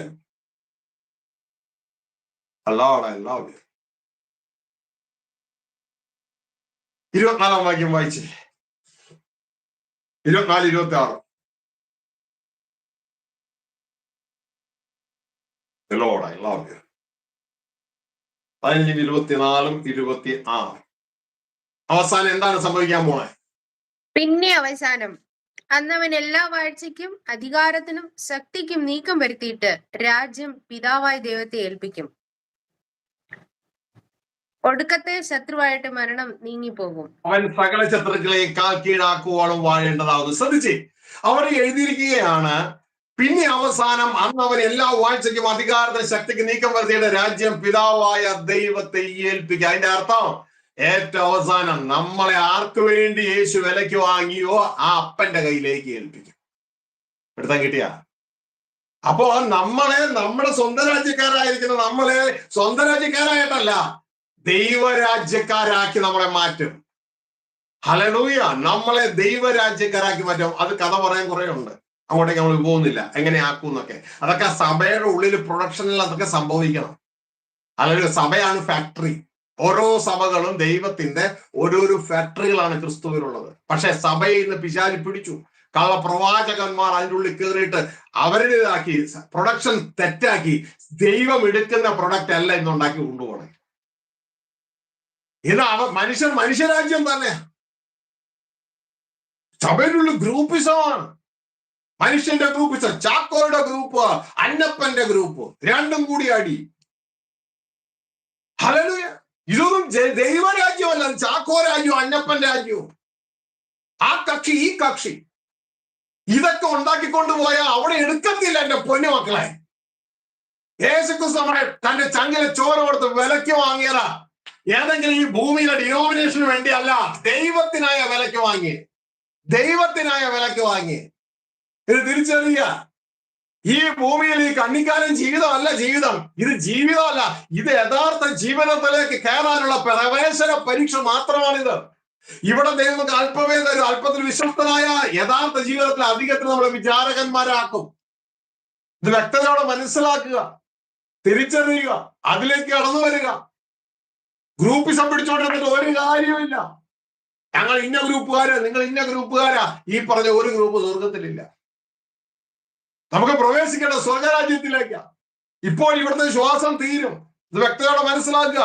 അതിന് എഴുതിയിരിക്കുകയാണ് ഇതാ പിതാവായ ദൈവത്തെ ഏൽപ്പിക്കും, അവൻ സകല ശത്രുക്കളെ കാൽക്കീഴാക്കുവോളം വാഴേണ്ടതാവുന്നു. ആര്? യേശു ക്രിസ്തു വാഴണം, ഭൂമിയിൽ വാഴണം. എപ്പോ വരെ? സർവ്വശത്രുക്കളെ കാൽക്കീഴാകുന്നത് വരെ. അത് കഴിഞ്ഞാലോ ഈ വാഴ്ച മുഴുവൻ, രാജ്യം മുഴുവൻ പിതാവിനെ ഏൽപ്പിക്കും. ആർക്ക് വേണ്ടി? വിലക്ക് വാങ്ങി ആ അപ്പനെ ഏൽപ്പിച്ചിട്ട് താഴെ എഴുതിയിരിക്കുക, ആ അപ്പൻ സകലത്തിൽ സകലതും ആകേണ്ടതിന്, ദൈവ സകലത്തിൽ സകലതും ആകേണ്ടതിന് ഈ പുത്രൻ അപ്പന് കീഴടങ്ങിയിരിക്കും. ചിലർ ചോദിക്കും, അതിനുശേഷം യേശു എന്ത് ചെയ്യും? ബൈബിൾ പറയുന്നു ഈ അപ്പന് കീഴടങ്ങിയിരിക്കും. പക്ഷെ നമുക്ക് കീഴടക്കാൻ പറ്റത്തില്ല. ശ്രദ്ധയോടെ വിശുദ്ധ ബൈബിളിലെ വചനങ്ങൾ ഇടത്തോട്ടോ വലത്തോട്ടോ മാറാൻ പഠിപ്പിച്ചാൽ ദൈവം കുഞ്ഞെ നിന്റെ മേൽ കരുണ ചെയ്യും. ദൈവം നിനക്ക് മറവിടങ്ങളിലെ ഗുപ്ത നിക്ഷേപങ്ങൾ എടുത്തു തരും. അത് നിനക്ക് ലോകത്തിൽ വിളമ്പാം. നീ ലോകത്തിന്റെ പ്രകാശമായി ഇരുളടഞ്ഞിരിക്കുന്ന എന്തിന് ഞങ്ങളിവിടെ ജനിച്ചു, എങ്ങനെ ജനിച്ചു, എങ്ങനെ ജീവിക്കണം, എന്താണ് ഞങ്ങളിവിടെ ചെയ്യേണ്ടത്, എന്തിന് പ്രായമാകുന്നു, എന്തിന് മരിക്കുന്നു, മരിച്ചാൽ ആർക്കാണ് റിപ്പോർട്ട് ചെയ്യേണ്ടത്, തുടർന്നുള്ള ജീവിതം എങ്ങനെ അറിയില്ലാത്ത ഇരുളടഞ്ഞ കുരുടന്മാരായ ജനത്തിന് നീ ഒരു വെളിച്ചമായി തീരും. ഇത് ദൈവത്തിന്റെ മാർക്കറ്റായത്. മനസ്സിലായോ? ദൈവത്തിന്റെ പ്രൊഡക്ഷൻ നടക്കുന്ന സ്ഥലമായത്. ഇവിടെ പ്രൊഡക്ഷൻ നടത്തിയിട്ട് പർച്ചേസ്, ഇതിന്റെ മാർക്കറ്റ് നടക്കുന്നത് സ്വർഗത്തിലാണ്, അല്ലാണ്ട് ഭൂമിയിലല്ല. ഭൂമിയിൽ റോ മെറ്റീരിയൽ കളക്ഷൻ. അടുത്ത സന്ദേശം നമുക്ക് ഇതിന്റെ ഡീറ്റെയിൽ മനസ്സിലാക്കാം. ഭൂമിയിൽ റോ മെറ്റീരിയൽ കളക്ഷൻ, അതിനുശേഷം റോ മെറ്റീരിയൽ കളക്ട് ചെയ്ത് സഭയാകുന്ന ഫാക്ടറിയിലേക്ക് കൊണ്ടുവരുന്നു. സഭയാകുന്ന ഫാക്ടറിയുടെ പ്രൊഡക്ഷൻ നടക്കാൻ പ്രൊഡക്ഷൻ ഓഫീസേഴ്സ്, 5 മെയിൻ ഓഫീസേഴ്സിനെ കർത്താവ് നിയമിച്ചു. അപ്പോസ്തലന്മാർ, പ്രവാചകന്മാർ, സുവിശേഷകന്മാർ, ഇടയന്മാർ, ഉപദേഷ്ടാക്കന്മാർ. ഓഫീസേഴ്സിനെ പിശാചി പിടിച്ചു. പ്രൊഡക്ഷൻ പ്രോപ്പറായിട്ട് നടക്കുന്നില്ല. ഇന്ന് ഞാൻ റോഡിൽ കൂടി പോവായിരുന്നു. ഇന്നലെയാണ് എനിക്ക് റോഡിൽ ഭയങ്കര സങ്കടം വന്നു. ഇന്ത്യയിലെ റോഡാ, കേരളത്തിലെ റോഡാ. അതിലൂടെ പോയപ്പോ വണ്ടി താഴെ പൊങ്ങി താണ് മൊത്തം പൊളിഞ്ഞ് നശിച്ചെടുക്കുക. അപ്പൊ ഞാൻ എൻ്റെ ഒരു സഹോദരനെ ഓർത്തു. പുള്ളി കോൺട്രാക്ടർ. പുള്ളിയുടെ വീട്ടിൽ വിസിറ്റ് ചെയ്യാൻ പോയി. പുള്ളി ഒരിക്കലും പറഞ്ഞത്, ഇപ്പൊ എടുക്കുന്നില്ല ബ്രദറെ, ഇപ്പൊ എടുക്കുന്നില്ല. എന്തു പറ്റി? അല്ല, കിട്ടുന്ന പൈസ മര്യാദയ്ക്ക് നമുക്ക് പണിയാൻ പറ്റൂല. ഇപ്പൊ 10 രൂപയാണ് കിട്ടുന്നതെങ്കിൽ, പണിയാൻ വേണ്ടി കിട്ടുന്നതെങ്കിൽ, അതിങ്ങനെ പല കൊട്ടേഷൻ കൊടുത്താൽ കിട്ടുന്നത്. 10 രൂപയാണ് കിട്ടുന്നതെങ്കിൽ അതിൽ 5 രൂപ നിങ്ങൾക്ക് എല്ലാം കൂടി വിരിച്ചു കൊടുക്കണം. നിങ്ങൾക്ക് എല്ലാം കൂടി 5 രൂപ വിരിച്ചു കൊടുക്കണം. മനസ്സിലായല്ലോ? ബാക്കി 5 രൂപയും കൊണ്ട് ഞാൻ പണിയണം. ആദ്യം എന്റെ കുടുംബം കഴിയണം. അപ്പൊ പിന്നെ ഇങ്ങനെയൊക്കെയല്ലേ ഉണ്ടാക്കാൻ പറ്റൂ.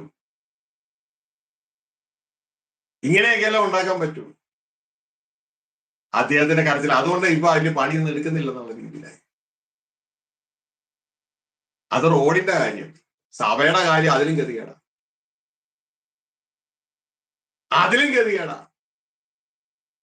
ദൈവത്തിന്റെ വചനം പറയുന്നു, നിങ്ങൾ എന്റെ ജനത്തെ മർച്ചൻഡൈസ് ചെയ്യുന്നു, നിങ്ങൾ എന്റെ ജനത്തിന്റെ പാപം കൊണ്ട് ഉപജീവനം കഴിക്കുന്നു.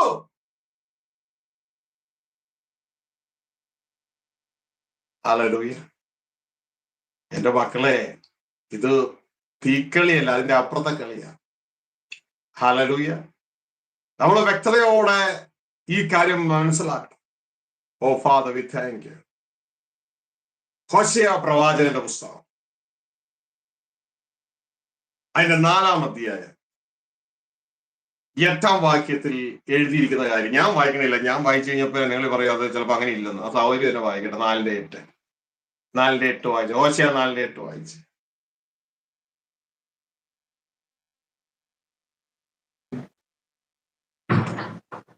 അവരെന്റെ ജനത്തിന്റെ പാപം കൊണ്ട് ഉപജീവനം കഴിക്കുന്നു, അവരുടെ അകൃത്യത്തിനായിട്ട് ആഗ്രഹിക്കുന്നു. ആരെക്കുറിച്ച് പറയുന്നറിയാമോ? ദൈവദാസന്മാരെ കുറിച്ച് പറയണേ. ദൈവദാസന്മാർ ജനം പാപം ചെയ്യാൻ വേണ്ടി ആഗ്രഹിക്കുന്നു. അവർ എന്റെ ജനത്തിന്റെ പാപം കൊണ്ട് ഉപജീവനം കഴിക്കുന്നു എന്ന്. ആരുടെ അഭിപ്രായം? എന്റെ അഭിപ്രായം അല്ല, ദൈവത്തിന്റെ അഭിപ്രായം. നല്ല ദൈവദാസന്മാരുണ്ട്, വളരെ കുറച്ചേ ഉള്ളൂ മാത്രം. കൂടുതലും ആകാത്ത വേലക്കാർ, ക്രിസ്തുവിന്റെ മനസ്സില്ലാത്തവരാ. എന്നാൽ എല്ലാവരോടും പറയട്ടെ, യേശുക്രിസ്തു പറഞ്ഞൊരു അപകടകരമായ ഒരു വേടുണ്ട്. യേശുക്രിസ്തു പറയാണ്, നിങ്ങൾ അവരെ നിങ്ങളെക്കാൾ ഇരട്ടിച്ച് നരകയോഗ്യരാക്കും. ഒരുപക്ഷെ നിങ്ങളുടെ സഭയിൽ നിന്ന് വന്ന ഒരു പ്രസംഗം എന്ന് പറയാനുണ്ടാവില്ല. അവര് പറയും, ഇന്ന് വാത്സല്യ സോ അന്നപ്പം പാസ്റ്ററോട് കൂടെ, തോമാച്ചൻ പാസ്റ്ററോട് കൂടെ ഈ സ്റ്റേജ് പങ്കിടുവാനിടയായതിനായി ഞാൻ ദൈവത്തെ സ്തുതിക്കുന്നു.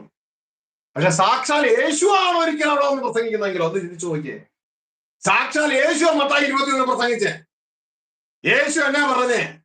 യേശു വ്യക്തമായിട്ട് അവരോട് പറയുകയാണ്, നിങ്ങൾ, അതിന്റെ അർത്ഥം യേശുവിന്റെ മുമ്പിൽ നിൽക്കുന്നവരാണ് ഈ പറയണേ. നിങ്ങളോട് കൂടെ നിൽക്കാനിടയായി എനിക്ക് ഭയങ്കര സന്തോഷം ഉണ്ടായെന്നല്ല പറഞ്ഞേ.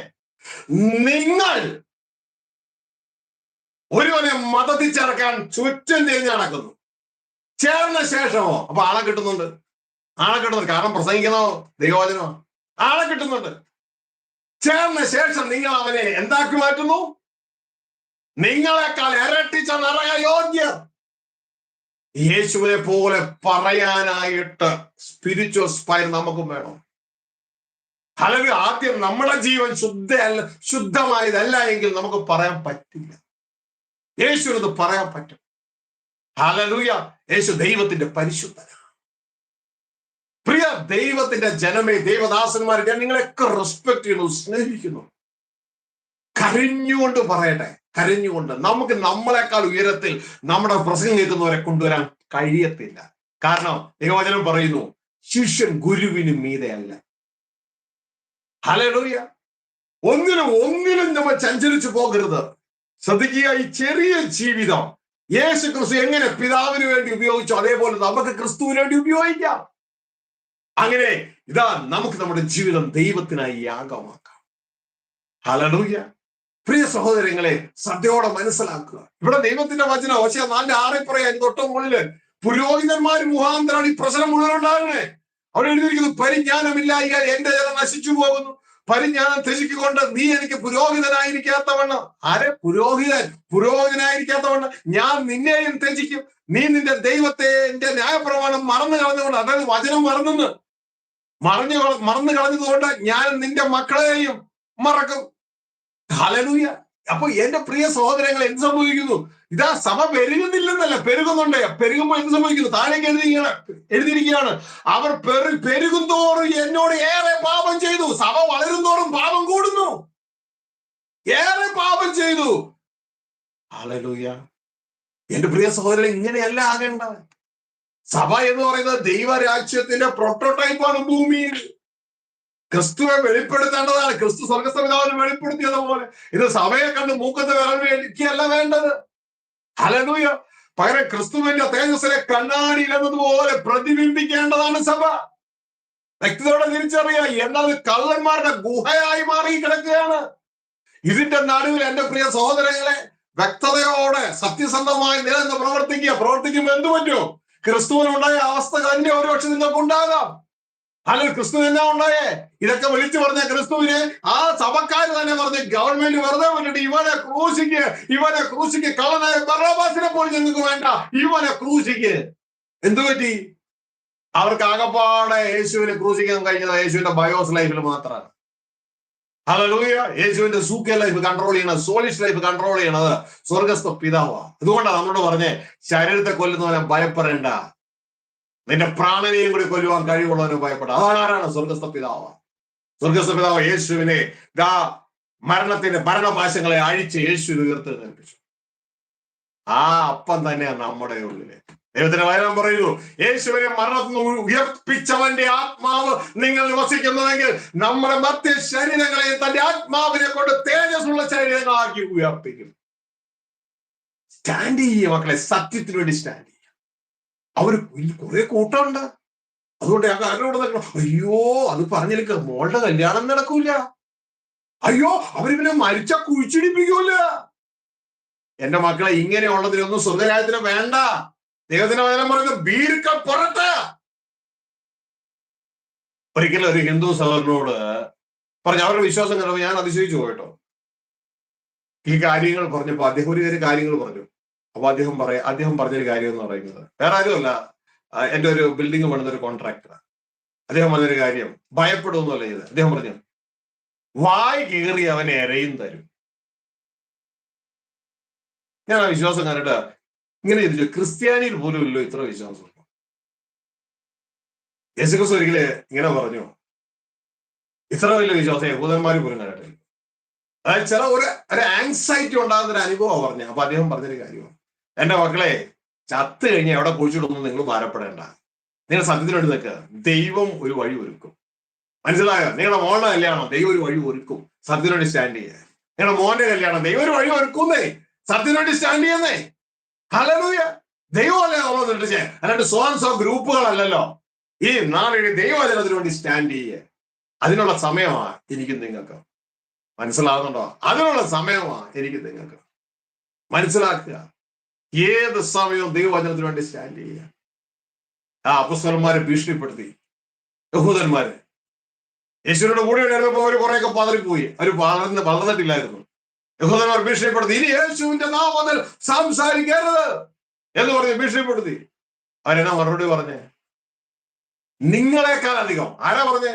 മതനേതാക്കന്മാർ പറഞ്ഞു, നിങ്ങളെക്കാൾ അധികം ദൈവത്തെ അനുസരിക്കുന്നതാണ് ഉചിതം.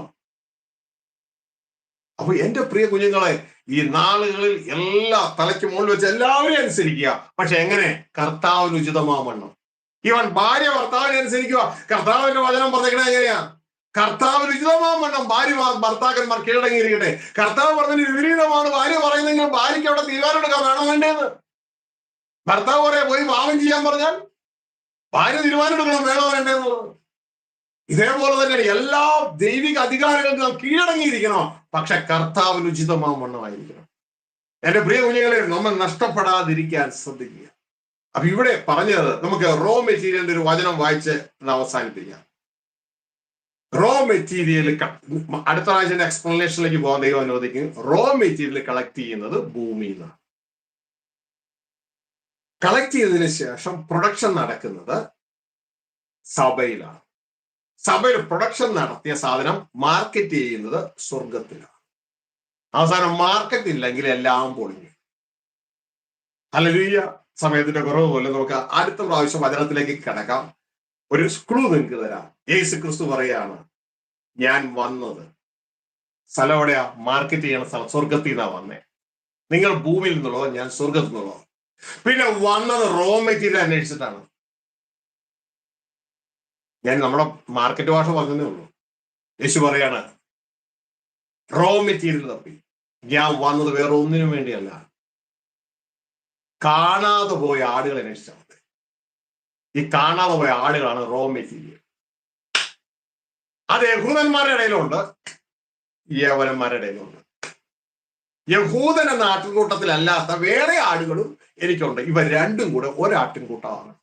ഇതൊക്കെ നമുക്ക് അടുത്ത പ്രാവശ്യം ബൈബിള് വായിച്ച് എക്സ്പ്ലെയിൻ ചെയ്യാം. ഹല്ലേലൂയ. എന്നിട്ട് ഇവരെ വേണം എവിടെ? പ്രൊഡക്ഷനിലേക്ക് കയറ്റാൻ, സഭയിലേക്ക് കയറ്റാൻ. രക്ഷിക്കപ്പെട്ടവരെ ദിനം പ്രതി സഭയോട് ചേർത്തു. ഇനി സഭയിൽ വെച്ച് ഇവരുടെ പ്രൊഡക്ഷൻ നടത്തി ഇവരെ കറയും ചുളുക്കോ ഒന്നുമില്ലാതെ റെഡിയാക്കി ഇവരെ അവസാനം ദൈവരാജ്യമാക്കി മാർക്കറ്റ് ചെയ്യണം, സ്വർഗസ്വപിതാവിന്റെ കയ്യിലേക്ക് ഏൽപ്പിക്കണം. മനസ്സിലായോ? ഹല്ലേലൂയ. അപ്പോ ബൈബിളിന്റെ ഭാഷ സംസാരിക്കണമെന്നൊക്കെ പറഞ്ഞ് കമന്റ് എഴുതിയ ആളുകളില്ലേ? അവർക്ക് മനസ്സിലായി ഇത് ബൈബിളിന്റെ ഭാഷയാണെന്ന്. പക്ഷെ നമുക്കറിയാൻ പാടില്ലായിരുന്നു. യേശു 12-ാമത്തെ വയസ്സിൽ ഇത് പറഞ്ഞു, "List not that I must be about my father's business." ഞാൻ എന്റെ പിതാവിന്റെ ബിസിനസ്സിലായിരിക്കണം എന്നുള്ള കാര്യം നിങ്ങൾക്ക് അറിയത്തില്ലേ? എന്നാൽ ആദ്യ മാതാപിതാക്കന്മാർക്ക്, ആദ്യ ഓഡിയൻസിന്, തന്റെ മാതാപിതാക്കന്മാർക്ക് അത് മനസ്സിലായില്ല. ഇനിയും നമ്മൾ മനസ്സിലായില്ല എന്ന് പറഞ്ഞിരിക്കാതെ ഇതാ ഈ വചനത്തിൽ നമുക്ക് നമ്മളെ തന്നെ ഏൽപ്പിക്കാം. ഹല്ലേലൂയ. പിൻപിലുള്ളതിനെ മറന്നിട്ട് മുൻപിലുള്ള ലക്ഷ്യമാക്കി ആ ദൈവം നമ്മളെ സ്വീകരിക്കണം. അതിനെ ലക്ഷ്യമാക്കി ദൈവത്തിന് കൊള്ളാവുന്നവരായി നിൽപ്പാൻ ശ്രമിക്കാനാണ് ബൈബിൾ പറയുന്നത്. ദൈവത്തിന് കൊള്ളാവുന്നവരായി നിൽക്കുക. ഹല്ലേലൂയ. ദൈവത്താൽ അക്സെപ്റ്റ് ചെയ്യപ്പെടുന്നവരായിട്ട് നിൽക്കുക. ഹല്ലേലൂയ. Approved of God. അങ്ങനെ നിൽക്കുക. ഹല്ലേലൂയ എന്നാ ദൈവത്തിന്റെ വചനം പറയുന്നത്. അതുകൊണ്ട് നമുക്ക് അങ്ങനെ നിൽക്കാൻ, നമുക്ക് നമ്മളെ തന്നെ കണ്ണുകളടയ്ക്കാൻ പ്രാർത്ഥിക്കാം. ഞങ്ങളുടെ സ്വർഗസ്ഥ പിതാവേ, നന്ദിയോടെ ഞങ്ങൾ അങ്ങേക്ക് സ്തോത്രം ചെയ്യുകയാണ്. അങ്ങ് തന്ന വചനത്തിനായി നന്ദിയോടെ സ്തോത്രം.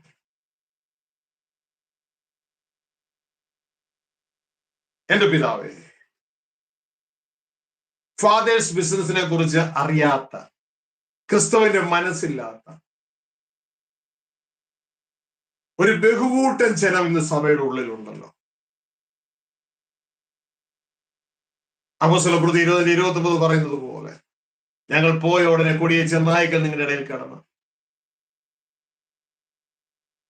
ശിഷ്യന്മാരെ തങ്ങളുടെ പിന്നാലെ വലിച്ചഴയ്ക്കാനായി വിപരീത ഉപദേശം പ്രസ്താവിക്കുന്ന പുരുഷന്മാർ നിങ്ങളുടെ ഇടയിൽ നിന്ന് എഴുന്നേൽക്കും. അത് 2-ാം നൂറ്റാണ്ട് 3-ാം നൂറ്റാണ്ടിൽ സംഭവിച്ചു. ദൈവരാജ്യം പ്രസംഗിക്കാത്ത സഭകൾ ഉടലെടുത്തു.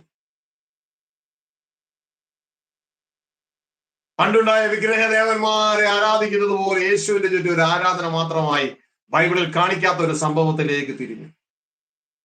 യേശുവിനെ അനുഗമിക്കുന്നവർ ഇല്ലാതെയായി. ആ പ്രസംഗങ്ങൾ വളരെ കുറഞ്ഞു. നല്ല ദേവദാസന്മാർ പുറത്താക്കപ്പെട്ടു. അല്ലാത്തവർ സഭയുടെ മേലാളന്മാരായി. ഇതെല്ലാം അങ്ങ് കാണുന്നു, അറിയുന്നു. എന്റെ ജനത്തിന്റെ പാപം കൊണ്ട് അവർ ഉപജീവനം കഴിക്കുന്നു. നിങ്ങൾ കരയും കടലും കടന്നൊരുത്തരം മാറ്റി ചേർക്കുന്നു. ചേർന്ന ശേഷം നിങ്ങൾ അവനെ നിങ്ങളെക്കാൾ ഇരട്ടിച്ച നരകയോഗ്യരാക്കി മാറ്റും. യേശുവേ, അങ്ങയുടെ ഹൃദയത്തിന്റെ ഈ സ്പന്ദനം മനസ്സിലാക്കി ഞങ്ങൾ അങ്ങയുടെ ഹൃദയത്തിനൊത്ത് ജീവിപ്പാൻ കൃപ തരണേ എന്ന് പ്രാർത്ഥിക്കുന്നു. ഈ ജനത്തെ അവരെ അങ്ങയുടെ കരങ്ങളിൽ എത്തിക്കുന്നു. ഇവർ മതങ്ങൾ എന്ന സംഘടനകൾ എന്ന ഡിനോമിനേഷനുകൾ എന്ന ജയിലുകളുടെ ഉള്ളിൽ കിടക്കുമ്പോ എന്റെ പിതാവേ, ഭയപ്പെടാതിരുപ്പാൻ ധൈര്യത്തിന്റെ, സ്നേഹത്തിന്റെ, സുബോധത്തിന്റെ ആത്മാവിനെ കൊടുക്കണമേ. അങ്ങയുടെ വചനം അനുസരിപ്പാൻ തക്കവണ്ണം അതിനായി ജനത്തെ അങ്ങയുടെ കരങ്ങളിൽ വെച്ച് പ്രാർത്ഥിക്കുന്നു. എല്ലാ നല്ല ദൈവദാസന്മാർക്കുമായി സ്തോത്രം. വീരത്വത്തിന്റെ ആത്മാവിനെ വിട്ട് ധൈര്യത്തിന്റെ, സ്നേഹത്തിന്റെ, സുബോധത്തിന്റെ ആത്മാവിനാൽ യേശുക്രിസ്തുവിന്റെ മനസ്സുള്ളവരായി, ജീവൻ പോയാൽ സത്യം മാത്രം പറയുന്നവരായി നിലകൊള്ളുവാൻ അപ്പാ ഈ ദൈവദാസന്മാരെ അങ്ങ് സഹായിക്കണേ, ബലപ്പെടുത്തണേ എന്ന് പ്രാർത്ഥിക്കുന്നു. അങ്ങയുടെ സന്ദേശ ലോകത്തിൻ്റെതായ തലങ്ങളിൽ എത്തുവാൻ ഉപയോഗിച്ച ഈ ചാനലിനായി സ്തോത്രം ചെയ്യുന്നു.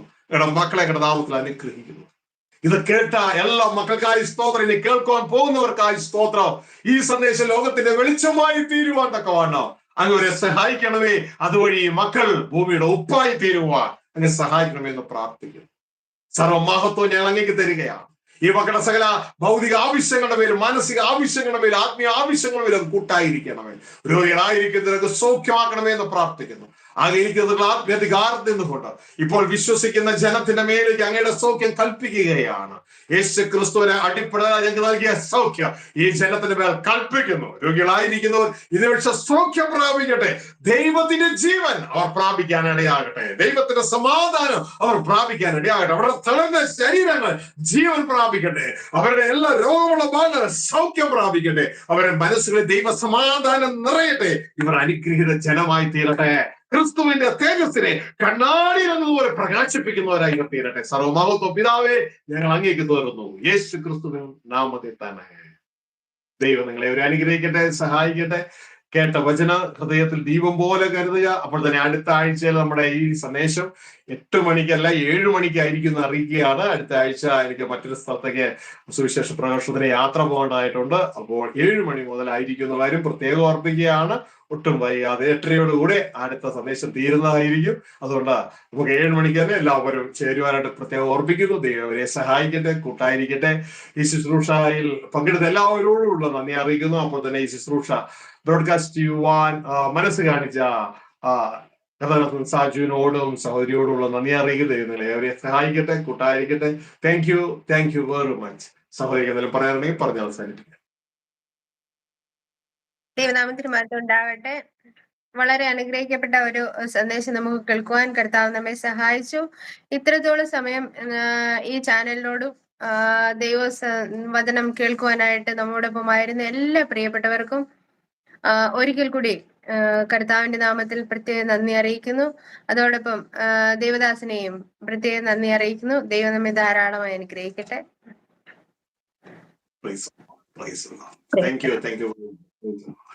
Thank you, Pastor. Glory to God.